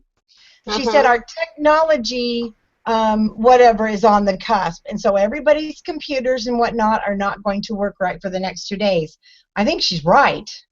Well, I know that there's been a big solar flare happening. Oh. In the last couple of days, so maybe we're just now getting the residual from that. I think maybe we are, because that's really weird. My computer's fairly new, so that is just really odd. Okay, where did I lose everybody? Or where did you lose me? I think we're all caught up now, almost. Oh, good. See, I did that on purpose. I'm yeah, that's what we said. Okay, so on your hinge, did you get the measurements? Okay. You're going to need your ruler because you really cannot eyeball this. And this ruler is both sides, but I've got my 1 at my left-hand side. Okay, and I just set it down in my hinge. Then you're going to measure and I take a pen on my score tape. I measure 3, and I measure 6. 3 and 6. 3 and 6, and then you're going to do it again to the very first hinge. You want to measure a 3 and a 6, and then for the middle hinge, you just measure it at 4, which is half. Okay, if you have a punch that is really tiny, you can use that. Even my crocodile isn't small enough, so if you don't have a punch or one of these Cricut tools, then you can use, if you've got a small one of these. So do you have any of these tools available? Yeah. No. No. Find even a nail. You could use a nail, because what you're going to have to do at the bottom of your hinge, okay, we're going to poke a hole, not too close to the bottom, but at the bottom, you're going to poke a hole right there. Okay. when we cut it, that's what keeps it from tearing. So if you've got one of these little craft knives, you can just poke a hole at the bottom. Or what else would work? Because it's got to be pretty small. So Okay, camera. yes. Are we poking a hole at 3 inches? Yep, you're going to poke one at the 3-inch mark, and you're going to poke one at the 6-inch mark. So are we poking right there below the score tape, or are we poking on this little 1/4 inch? Right below the score tape. See, here's my 1/4 inch right here. You don't want to get into there. It's going to be just before where you have that 1/4 inch. So right, just a tiny bit above it. So you can get a nail, or if you've got a small screw, and then you're just going to poke a hole. Okay, and the first hinge is 3 and 6 inches, middle Yes. hinge is 4 inches, and the last hinge is 3 and 6. Correct. Okay. That's the only problem with being on here. We can't loan tools to each other. Yeah, that would be nice. Now I'm going to poke a hole right there. Who has a Cricut?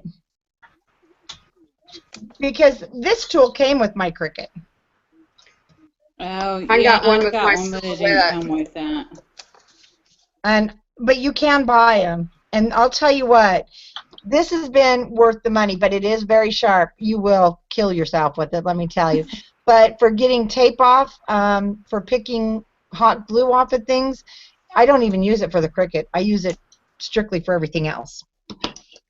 I've got one that I got with my silhouette, and I use it for everything else too. Oh, yep. Or you can get a dentist tool. You know the tools? Actually, you can buy the tool in Walmart back where you pick the tartar off your teeth. Or if you have a dental hygienist in the family, still theirs. Okay, I think I found some. I have like a little nail poker. Okay. So that will work. Poke it right below. All right. Okay, So 3 and 6. 3 and 6. 3 and 6. And that, so that's not going to be. It's not going to be even, right? Well, you know what? When you poke the 6 hole, you can move it up a little bit. It's up to you. Because it's going to be at 3 inches coming in one end, and it's going to be 2 inches coming in the other end. Well, no, it shouldn't be. Not if you don't turn your hinge. Keep your hinge facing you when you do your measurements, so they're the same. Right, but if you go in one way, it's going to be 3 inches, and if you come in at 6 the other way, that's 2 inches. Well, if you have 8-inch hinge. Yeah, you can take your 8 and so divide it. That would have to be 5 and 3. I mean 3 and 5 instead of 3 and 6. Yeah, if you haven't poked your hole. It would have to be 2. Yeah, I poked my hole. No, it would have to be 2.5 and 5.5. Yeah, that sounds more like it. But I just did mine at 3 and 6. It's totally up to you. 2.5 and 5.5 would give you a little more here, but we're going to be overlapping it anyway. So if you have not poked your holes, you might be happier with me if you do it at 2.5 and 5.5, more even. I'm gonna go ahead and change it anyway because I'm anal like that. Oh, that's okay. There's things I'm anal on too. Because we're going to be overlapping it on our hinge. Yeah. And we have to glue it down here anyway, so 2.5, yeah, will actually give you a more even measurement. So I'm going to cut it now. So I'm going to use my scissors, and I'm going to cut, after I clean them off, right down to where I poked a hole. And the reason you want that hole is it's going to keep it from tearing. So now I'll cut it right in half.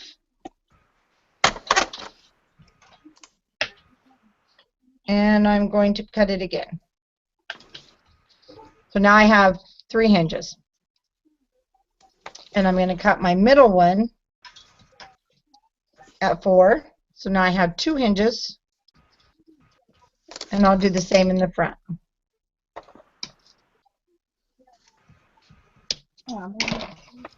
So now you have all the hinges that you need. What did y'all say? 2.5 and 5.5, or 2.5 and 5? Yeah. Do 2.5 and 5.5. Yeah. So, say that again. 2.5 and 5 or 5.5? Do 5.5. Oh, Sharina, yeah, she said to use a push pin. That would work great too. I know Yeah, everybody has that push would work. That would work perfect. Yes, that would. So mark it 2.5 and 5.5, and 4 and 2.5 and 5.5, and I'm doing mine at 3 and 6 because I already cut mine that way, but it'll be fine too. If you already marked it, don't think you have to throw your hinge away because you'll be fine. But make sure you mark both hinges the same.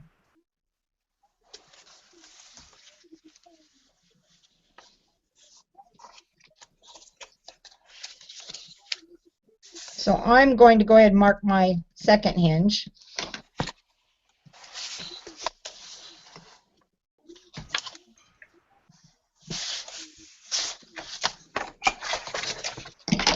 Okay, I'm going to poke my holes. Always poke them away from yourself also so you don't poke your fingers.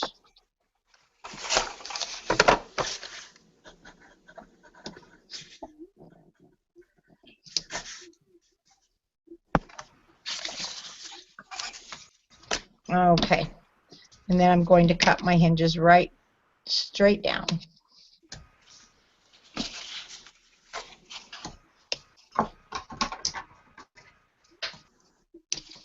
Now I have a question. How is everyone doing? Because I know it's getting later in some parts of the world here. I can go on. I don't mind going on. We can go ahead and cut our chipboard, or do you want to wait and do that tomorrow night and get all caught up on your pages? I want to wait till tomorrow night to get caught up. Oh, Kim, you don't count. I'm Wow. kidding. I love you, Kim, but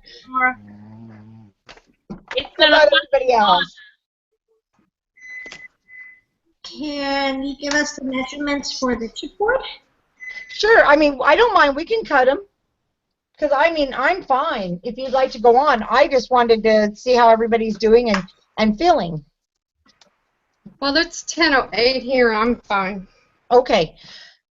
Well, I'll wait a minute till you get your hinges all taken care of. You tell me when you guys are ready to move on. Yeah, it's only 8 o'clock here. I'm good. The only thing is, while you're getting this caught up, I just need to run. I have 3 dogs that just found me, and I've got to go let them out really quick, and I just have to shut a gate to where my horses are, and I'll be right back. Hey.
So Kim, I told you I would never do that.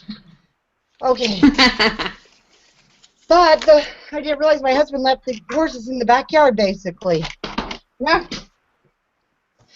Okay, are we all caught up? Yep. Okay. Chipboard. Now I'm out of breath. Okay, you need one piece at 8 1/4 by 8 1/4. And I'll grab my chipboard.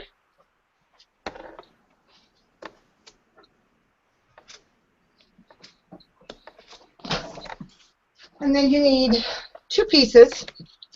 Now, that's the measurements, but measure, let's see, measure the back of this first. Just to make sure. It should be about 1/8 of an inch to 1/4 of an inch wider. So, I've got about 1 1/16 for mine. Yours should be about the same. And that will be cut from your scraps, so you're good there. Whoops. And then you need 2 pieces that are about 4 1/16 each. Camera. Yes. Go back. When I measure the back of mine, I get 1 inch. You get 1 inch on this? Yes. Yeah, you will get 1 inch. Now you need about 1/8 of an inch to 1/4 of an inch wider. Okay. It depends on you, basically. See, I've got about 1 because I measured this, 1 1/16. And see, you want it to fit perfectly on that back piece, on your side pieces. So what I do is just cut it the 1 1/16, and you can trim it. So it'll be made from scraps, so you won't be wasting any any chipboard anyway. And then you need 2 pieces that's about 4 1/16. On the cover, you're probably going to have to adjust it before we cover with paper. I had to adjust mine a little bit. They didn't quite close the way I wanted to, and I'll show you how I adjusted it. So I'm going to cut my first piece at 8 1/4 by 8 1/4.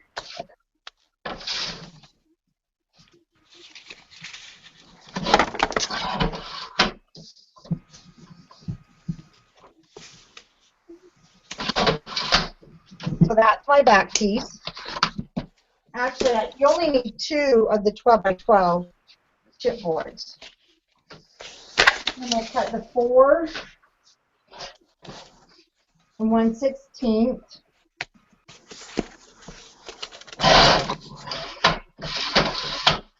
Oh, that's got to be, everything's 8 1/4 long. Sorry. So it's 1 1/16 by 8 1/4 length.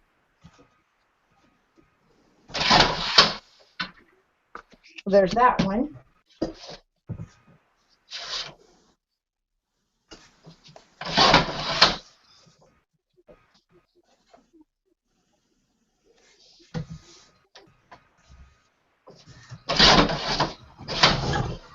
And there's my second piece for the cover. Now,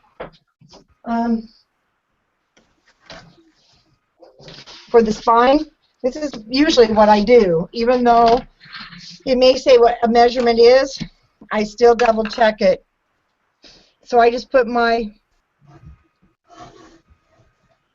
hinges down and then make a mark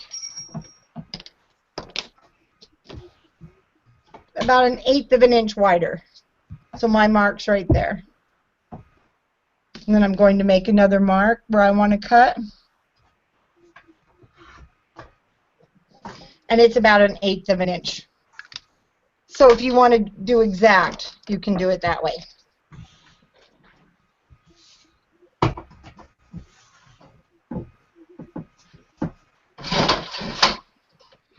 And they're pretty small.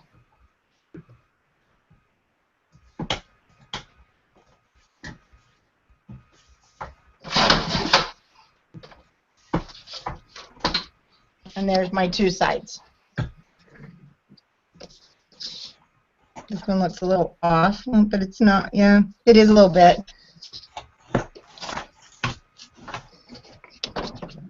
That's the only problem with my big cutter. It doesn't always cut. It doesn't cut less than an inch, so it doesn't get it accurate. So I'm gonna use my trusty old standby. Make sure it's 8 1/4 long.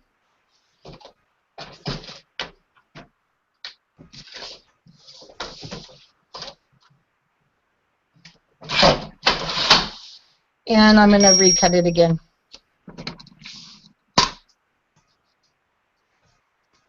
It will be longer than your hinge.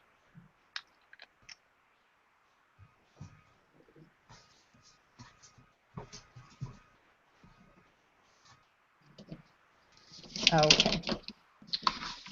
This one is a little hard to cut on, but it still will work great.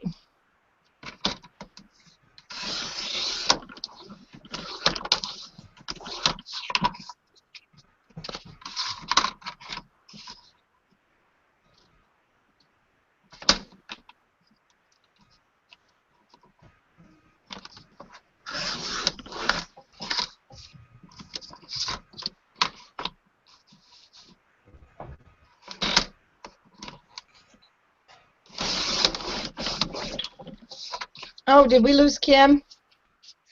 We must have.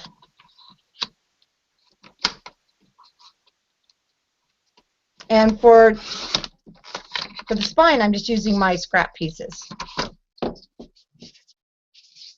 Make sure they're pretty close to each other. And I just double check. Like I said, you just want a little bit of an overhang, not a lot.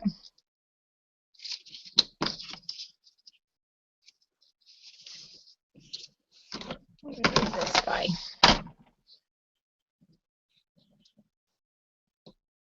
And I think we're pretty close. I'm going to just take a little bit off of this one.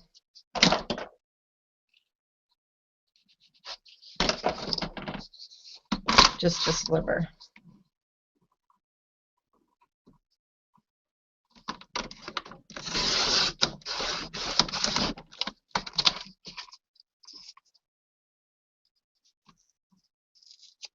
Okay.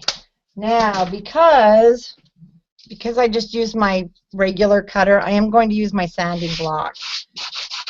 And I'm going to smooth that down because there's some pretty rough edges. I just want to make sure they're nice and straight.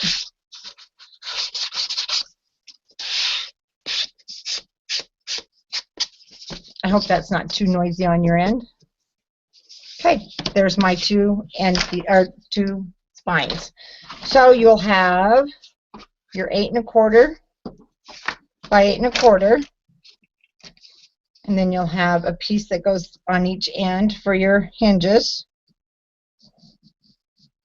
and then this will be our cover. And the nice thing is, before we wrap it in our paper, we're going to make sure that this will close the way you want it to close. And one way you can check it is just lay it over the top. And I can see I'm going to have a little bit of problem, so I'm going to take a little bit off this edge. And then I'm just going to even these two up.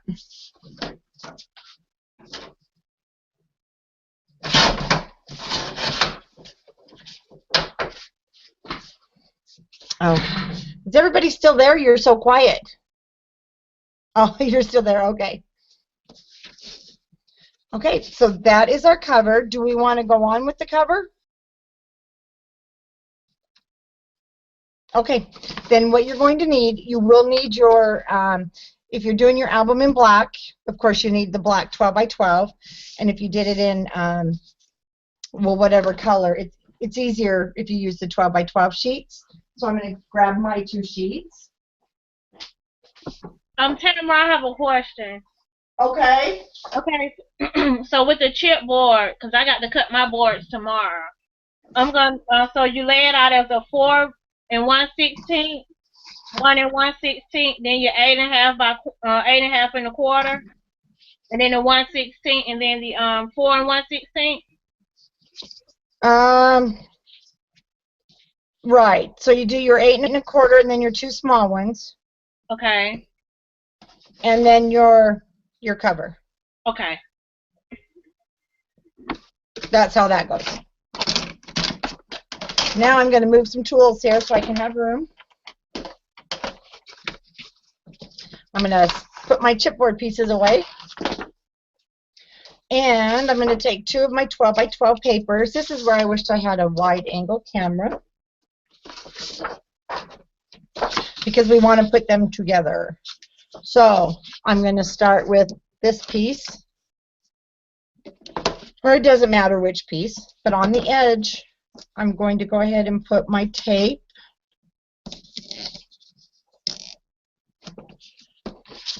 And I do it on both sides, or both pieces that are going to be attached.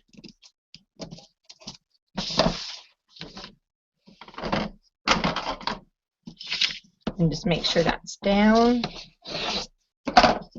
Remove it from both sheets.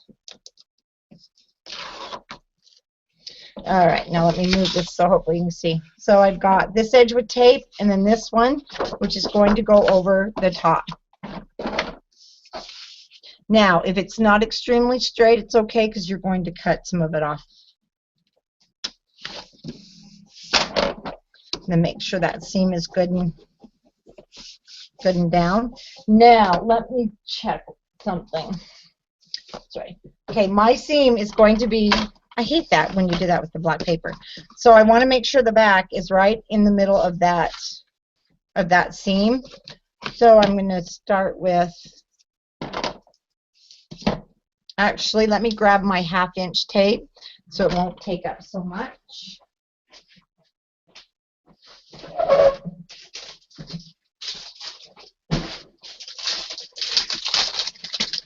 Okay, so I'm going to use the 1/2 inch, or you can go ahead and glue it at this point.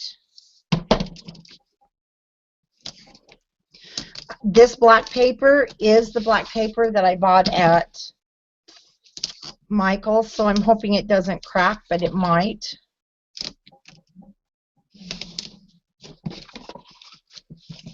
Okay, now I go all around my edges, and then I put about 3 pieces, or 4. You want it to adhere good. You want it to adhere tight, or it'll be like wallpaper. It'll bubble where you don't have a lot of the tape. Okay, and we're just going to take the score tape off, or the score tape cover.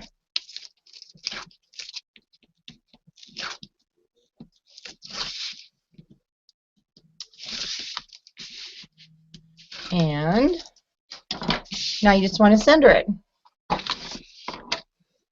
I know black paper is not the easiest to see on. Okay, just make sure it's down. Oh, where did you get a Teflon bone folder? That would be awesome. I've never seen one. Okay, now that's nice and down. Now what I do is I take my 1/4 inch score tape.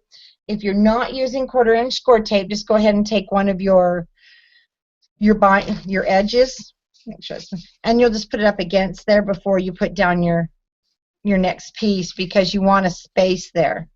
So, and most of you probably already know this. Oh, I'm going to have to go to bonefolder.com then and find one. That sounds really neat. And now I put a... They also have it at scrapadabbado.com. It's a little online store. Oh, okay. She carries it? Oh, you know what that one is. Yeah, she carries it. I have, I think, the T-Rib folder, because that's the one that came with the kit club that I bought. Uh-huh. There's several different kinds. Teflon Lifter has, I think, like a skinny sharper end. Oh, okay. And it doesn't shine on your black paper? No. Oh. Let me get back to my computer. I can show you. That's what I need. I got my computer on my desk. Computer's right here.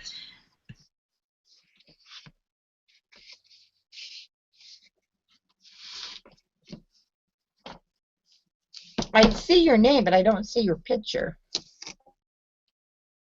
Okay, now I'm just taking my That's because Okay, we're watching.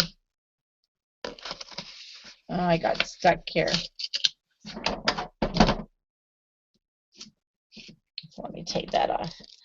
Okay, so I'm going to put 1/2 inch down both sides. I got a little bit stuck to my paper here. This is a sticky roll.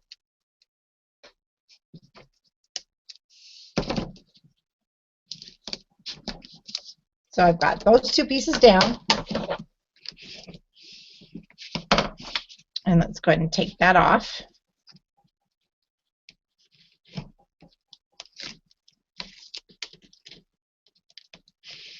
And now I'm sticking to my board. There we go.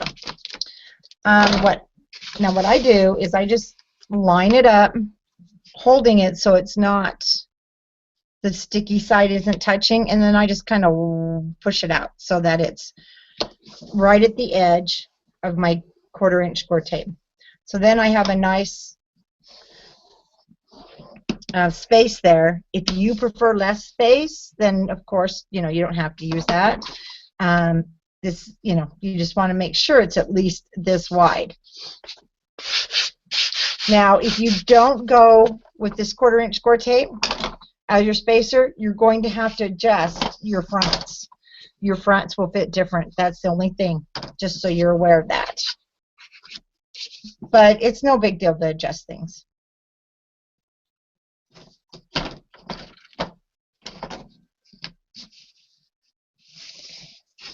Okay, I'm going to move that one. That's the one that's the one I don't want to use. Make sure you move away the ones that you cut wrong. There we go. Okay, once again, let's get the score tape on.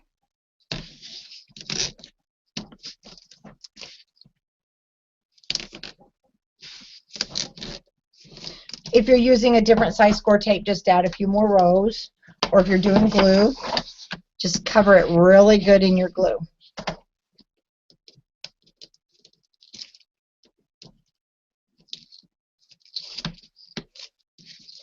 Okay. Make sure nothing's sticking out.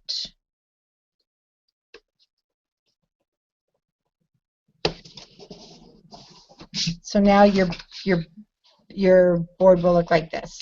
So you can see how it's going to turn up. I'm going to use score tape again on this piece so that I have a spacer. You can also use 1/8 of an inch score tape or no score tape. I like it. It just gives me a visual to look at so I don't get my boards too close. Now, if you get them too close and you try and fold it, your papers will definitely crack and tear. Okay. Push that down. And onto my cover flaps. So they're going to go right there. And as you can see, because we centered the back, one side is going to have just a little bit more than the other, which is fine. We're going to turn those under and nobody will even know. Or you can cut them. Okay, now we're going to do the outside of, oh, I did it again. There we go. Outside of the flap. I probably shouldn't be doing this on my paper, but it takes up a lot of room. And as you can see, your tape doesn't have to be straight. Mine's never straight. Just going to cut that little piece off.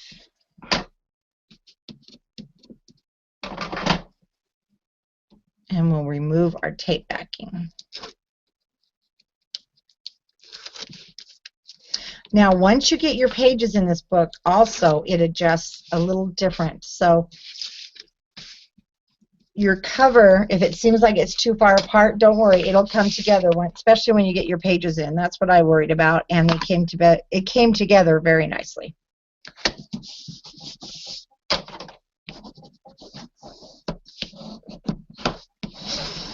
Okay, now I'm going to do my left-hand side.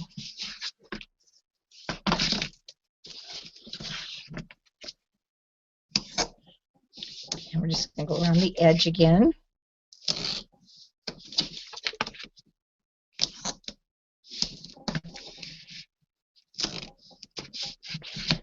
And 2 down the middle is what I'm going to do.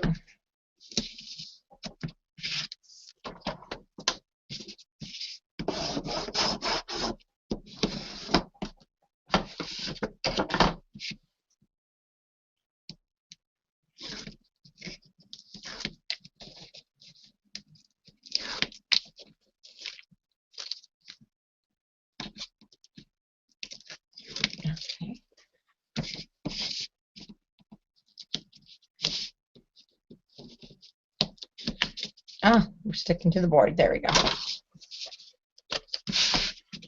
Okay, let's just put that one on.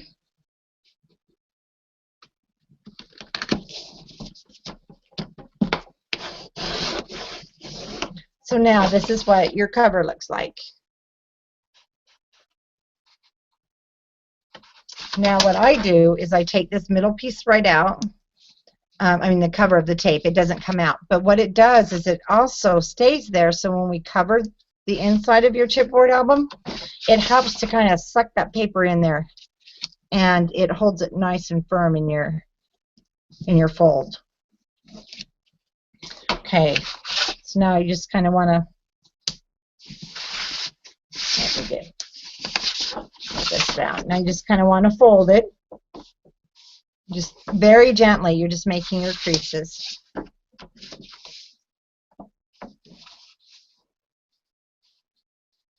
Okay, now what I do is I take my ruler. And if you have this kind of a ruler, then you've got an inch on each side. And I just line it up there so I have a little over an inch, about 1 1/4 inches. And I'm going to actually cut that off. But I have to do it from this side. So I'm going to do it here. There's not a lot to take off, but there's a little bit. So I just take my cutter, measure it, and I do it that way.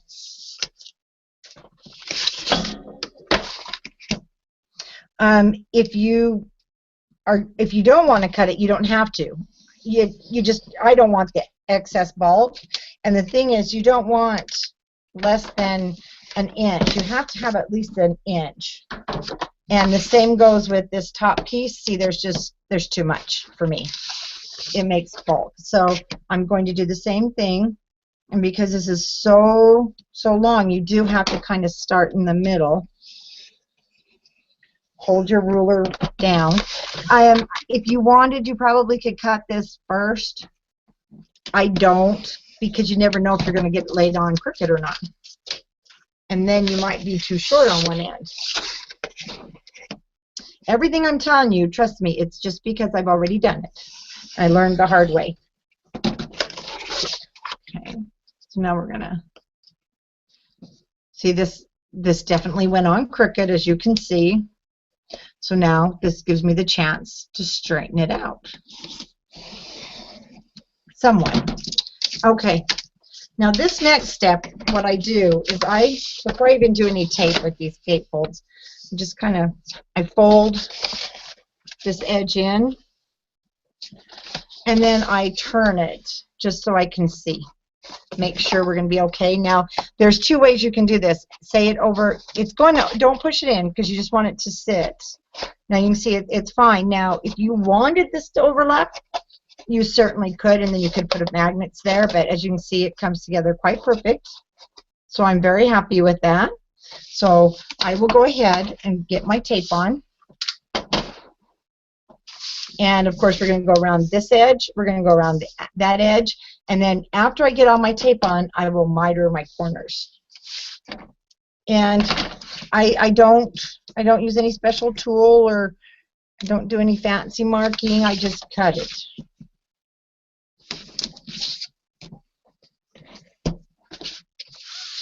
So now we're going to go on this edge. This is where on the cover you use, if you're using score tape, you'll use a lot of score tape, it seems like, but I would much rather have my cover stay on than even risk it coming apart. Now, if you're gluing your cover, of course, don't start gluing it yet until you cut your corners. Okay, now we're going to do this edge.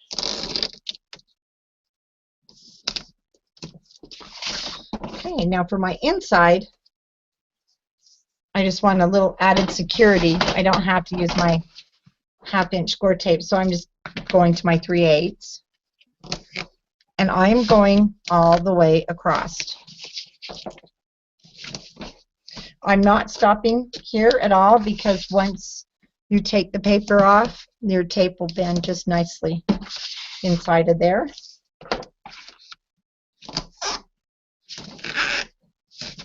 And all the way across here. And then across the bottom. I know they make, there's a special ruler. It's a small ruler you can get. It's for corners. You can get one of those if you want. They also have all kinds of different ways of measuring and mitering. My way is I take a piece of the chipboard, usually just my scraps, and I put it right there. Just kind of get an eyeball for it. And then I cut my corner. Once I take it off, I just kind of smooth it out. That's all I do. I don't use a fancy corner, or you could even mark it with a pen. You can do it, well, however you're comfortable doing it. Once I see about where it needs to be, and that's because you have to have that extra to fold. Actually, I just cut it most of the time once I get a feel for how thick it needs to be. So, we've got our corners cut. Now we just sort of want to work our edges up. So I take my board and I just put it towards me and I fold it over. Okay?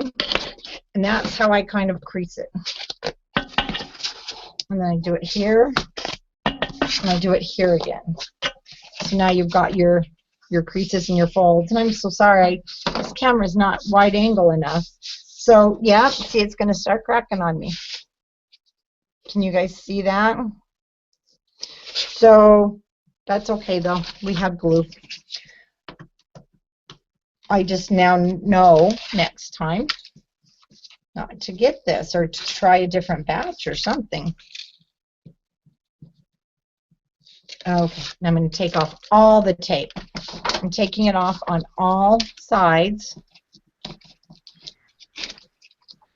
Hey Tammy, you were talking about the rulers for the mitering.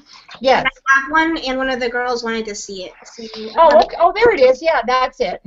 So it's just got like a little grid where you can put like the corners and then how far from the edge you want to cut and miter. So. Yeah, they're neat to have, especially if you're just starting out and you don't have a feel for your chipboard and covers. Definitely, it marks it exactly where you need to have your fold. So. It helps not have those raw chipboard edges because you cut too close. Yes, and then you have to put your corners on, and you're just freaking because, yeah, been there, done that. Now what we're going to do is we're just going to fold it over, and you can see where it's cracking, which is, I'm telling you, for a solid cardstock is very unusual. Solid cardstock does not usually crack like this. So I'll just have to take my Scotch glue. Or, okay, also I need to stop. You need to decide at this point on your album, do you want to cover your album? Okay, the reason I always do this is because not only does it add strength, I don't like to double the chipboard because then it makes it hard to punch through the chipboard to make my rubber band closure or to add my beads. So I don't always, let me show you, I don't wrap it. So, but you have to decide, are you going to wrap it or do you want to see how I wrapped it and then I just cut my paper with a little bit of a border. So if you're going to wrap it, after you cover it with the black, you'll need to wrap it again. Now, if you don't want to have all this paper on there, you feel it's too much, then you can just wrap it in your regular chipboard. I mean, in your regular pattern paper. I don't, because I like this, and then I can grab it, and I actually try and make 3 or 4 albums so that they're handy, so I can just grab one and put one together with my pattern paper, and that way I don't have to wrap it in my designer paper. So, you know, that's up to you. You can do this step again with your pattern paper if you'd like. Now we need to kind of fold those in. You might need your bone folder here to help it out a little bit. To be honest with you, the way this paper is cracking, I probably would wrap it again. I don't know why it's cracking. I've just never had a solid cardstock do that. So now I'm going to just push that down a little bit, get my edges. Now, just you need to fold your edges so that you have, can you guys see that okay? I hold it up against me, and then I just push that corner in. You can use a bone folder, you can use your finger. You just push it in, and then I put my flap over. So then it lays nice and flat. And then again, I bring it towards me, and I push it in, so I know it's covering that corner of the chipboard. And then we go over, and then I'll use my bone folder on the flat side. And as you saw, I didn't even use my bone folder near these edges. I don't even dare use it near the edges because of the cracking I'm getting. See that? So it definitely will have some ribbon across the top of it. Or at this point, I could actually go ahead if I wanted to, and I could wrap it again. And now this is how your book will come together. And of course, it's going to be a little bit off till you get your pages and your hinges in there. Now, for the inside, I do cover it with the cardstock. I cover it with the black cardstock, or if I'm using craft cardstock, and then see, I just cut my paper and mat it. So it's just matted. Let me do this. It's just matted, unless you want to wrap it also. You can. So I'm going to go ahead, and you'll need 2 more pieces of your 12 by 12. And we're going to cut it, see, this is 8 1/4, so you're going to cut it probably at 8 1/8. It will take 2 pieces of this. So we're going to have 8 1/8, so it fits in there just nicely. Just check it. I like it to sit almost to the edge, but not quite. You have some room here, so it doesn't have to be that wide if you don't want it to be. And then I have to get 1 more piece.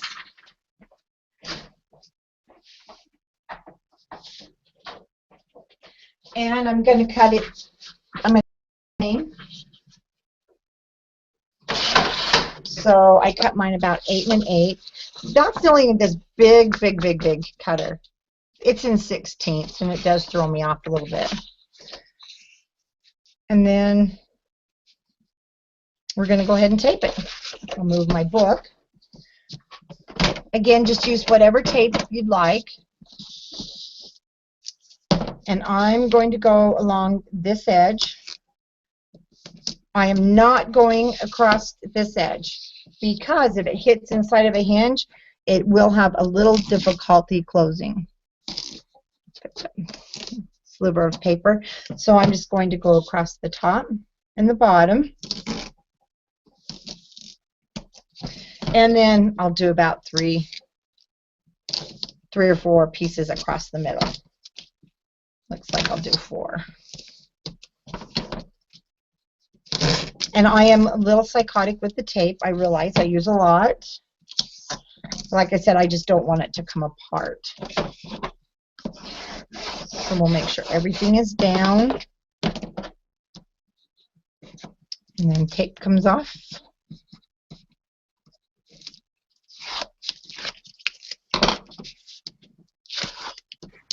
I am Sue with the tape, and I ran out of score tape earlier today. Oh, did you just have a nervous breakdown? Well, I have my backup tape, which I don't usually use for the binding. I have that miracle tape. Oh, okay. The cheapy tape. I use that cheaper tape for other things. Yeah, like matting and Not papers. usually the actual covers. Or I'll use score tape and miracle tape. But yeah. I am. Before I started selling score tape, I ran out of tape, and I was making some albums for, it was not this Christmas, the past Christmas. And I went running all over town, Michael's everywhere, trying to find, you know, they don't carry score tape, but they have their own brands. It was a nightmare, and then it doesn't work as well. The red line is nice, but you have to cut it with your scissors. And I had to pay $10, and I was so upset. I was like, I've got to have tape for my books. Okay, now just not very, very, very, very, very carefully. Just bend it. You might have to help it down into the crease a little bit. So you get a nice fold, but not too hard that it breaks. Make sure that's down. Now, let's see. We don't want a huge overlap, but we want about an inch. Well, I like an inch overlap. So it looks like I'm going to have to cut it at about 9. I'll just cut it short of 9. So the second piece now I'm going to cut almost to 9.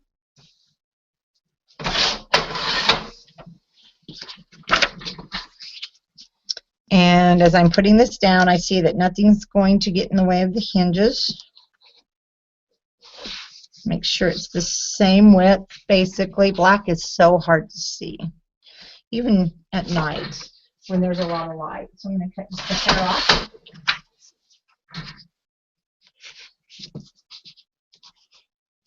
Okay, now we can go ahead and tape it down. Now I will do all 4 sides on this one because we're way off a hinge. And we probably was off a hinge on the other one. I just was habit.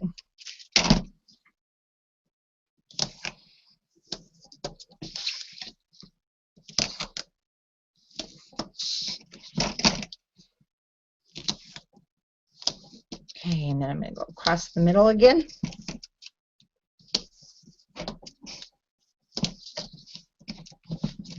Okay, I have a question.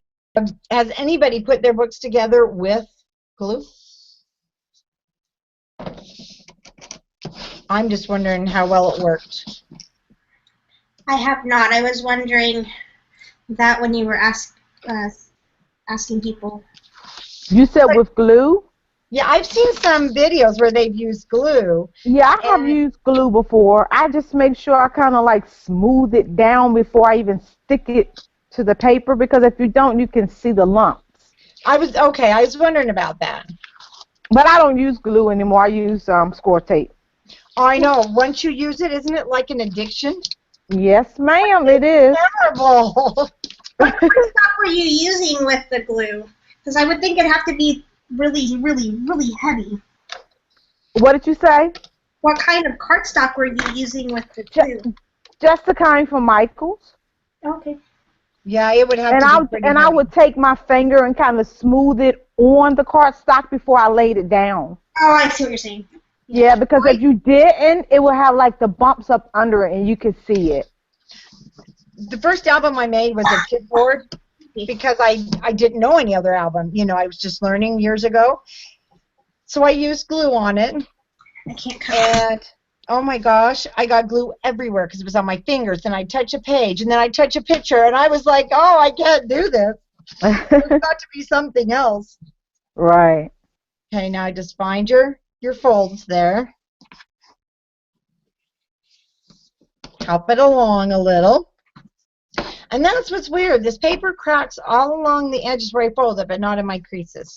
So there's our cover. So it's starting to look like a book. Okay, now our spines, our hinges. They're going to go right on the inside of each one of these. So I'm going to go ahead and take my tape off. Do you see how fast this book comes together? It's really awesome. Now I have to stand up, make sure I get it right in there.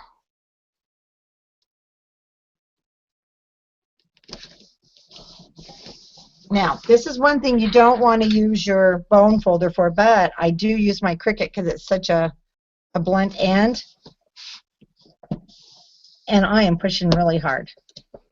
I want to make sure that's really adhered.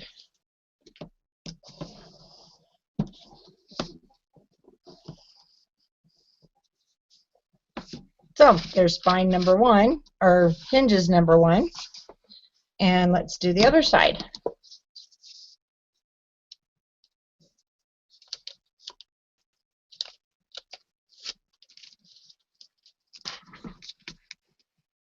And again, just make sure you get it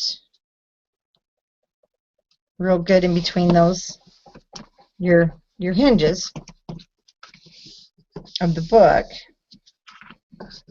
And, you know, use your finger if you don't have something really blunt, because if you use this, which I've done before, you're going to slice it by accident.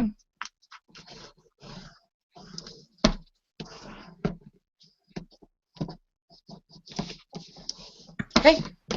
Oh, with the Teflon bone folder, the edges are less sharp, they're more rounded, and it's easier to get in those crevices without. Oh, on your Teflon one, so it's not sharp going to. Let me see. Oh, it's more beveled, isn't it? Oh, that's really cool. It's smooth. Yeah. And you know what? I really like this one. I thought, oh, how pretty is this? They put the cute little diamonds on I there. have the same one, I think. And you know what? They tear up my paper. Yeah, because it's really, really thin, and it's really sharp. Oh, it is. I don't know if you can see the thickness. I can. Yeah, it's really thin. I like that. You see how thick this is? Yeah. Yeah, I really liked the diamonds, but they're terrible. You can't use that edge. How's everybody doing? Do you want to go on to putting our pages on? Or do you want to do that tomorrow night when we decorate? Tomorrow night. Tomorrow night? Okay, has everybody had it? Okay, tomorrow night when we do our pages, of course, have your pages ready, and then you're going to want glue. And I use this glue because you're going to have to use some glue on the bottom of your pages. Yes, this is a wood glue. And actually, I have my design team using it. You're going to be amazed. This is the most fantastic glue I have ever used, even for paper. So even though it says wood glue, it's for paper, and it's only like $3.95 for a huge bottle. So as soon as my design team tells me how well they like it, I can make it available. But you do need some heavy glue, some really, you know, and quick dry. So if you're going to use your Scotch, either way. And then we'll put our book together and we'll start decorating it tomorrow night at 6:30 my time. So any questions at this point? Or anything I can help you with? And hopefully you won't have a baby tomorrow night. You can come back. I know you're hoping, though. Maybe this weekend. I'm hoping that baby comes out to play. This is your first, right? Yeah, it's my first. Oh, so she's taking forever. Yeah. Poor thing. Poor mommy. Okay, then we'll meet back here tomorrow night at 6:30, and hopefully there won't be I won't have issues with my computer.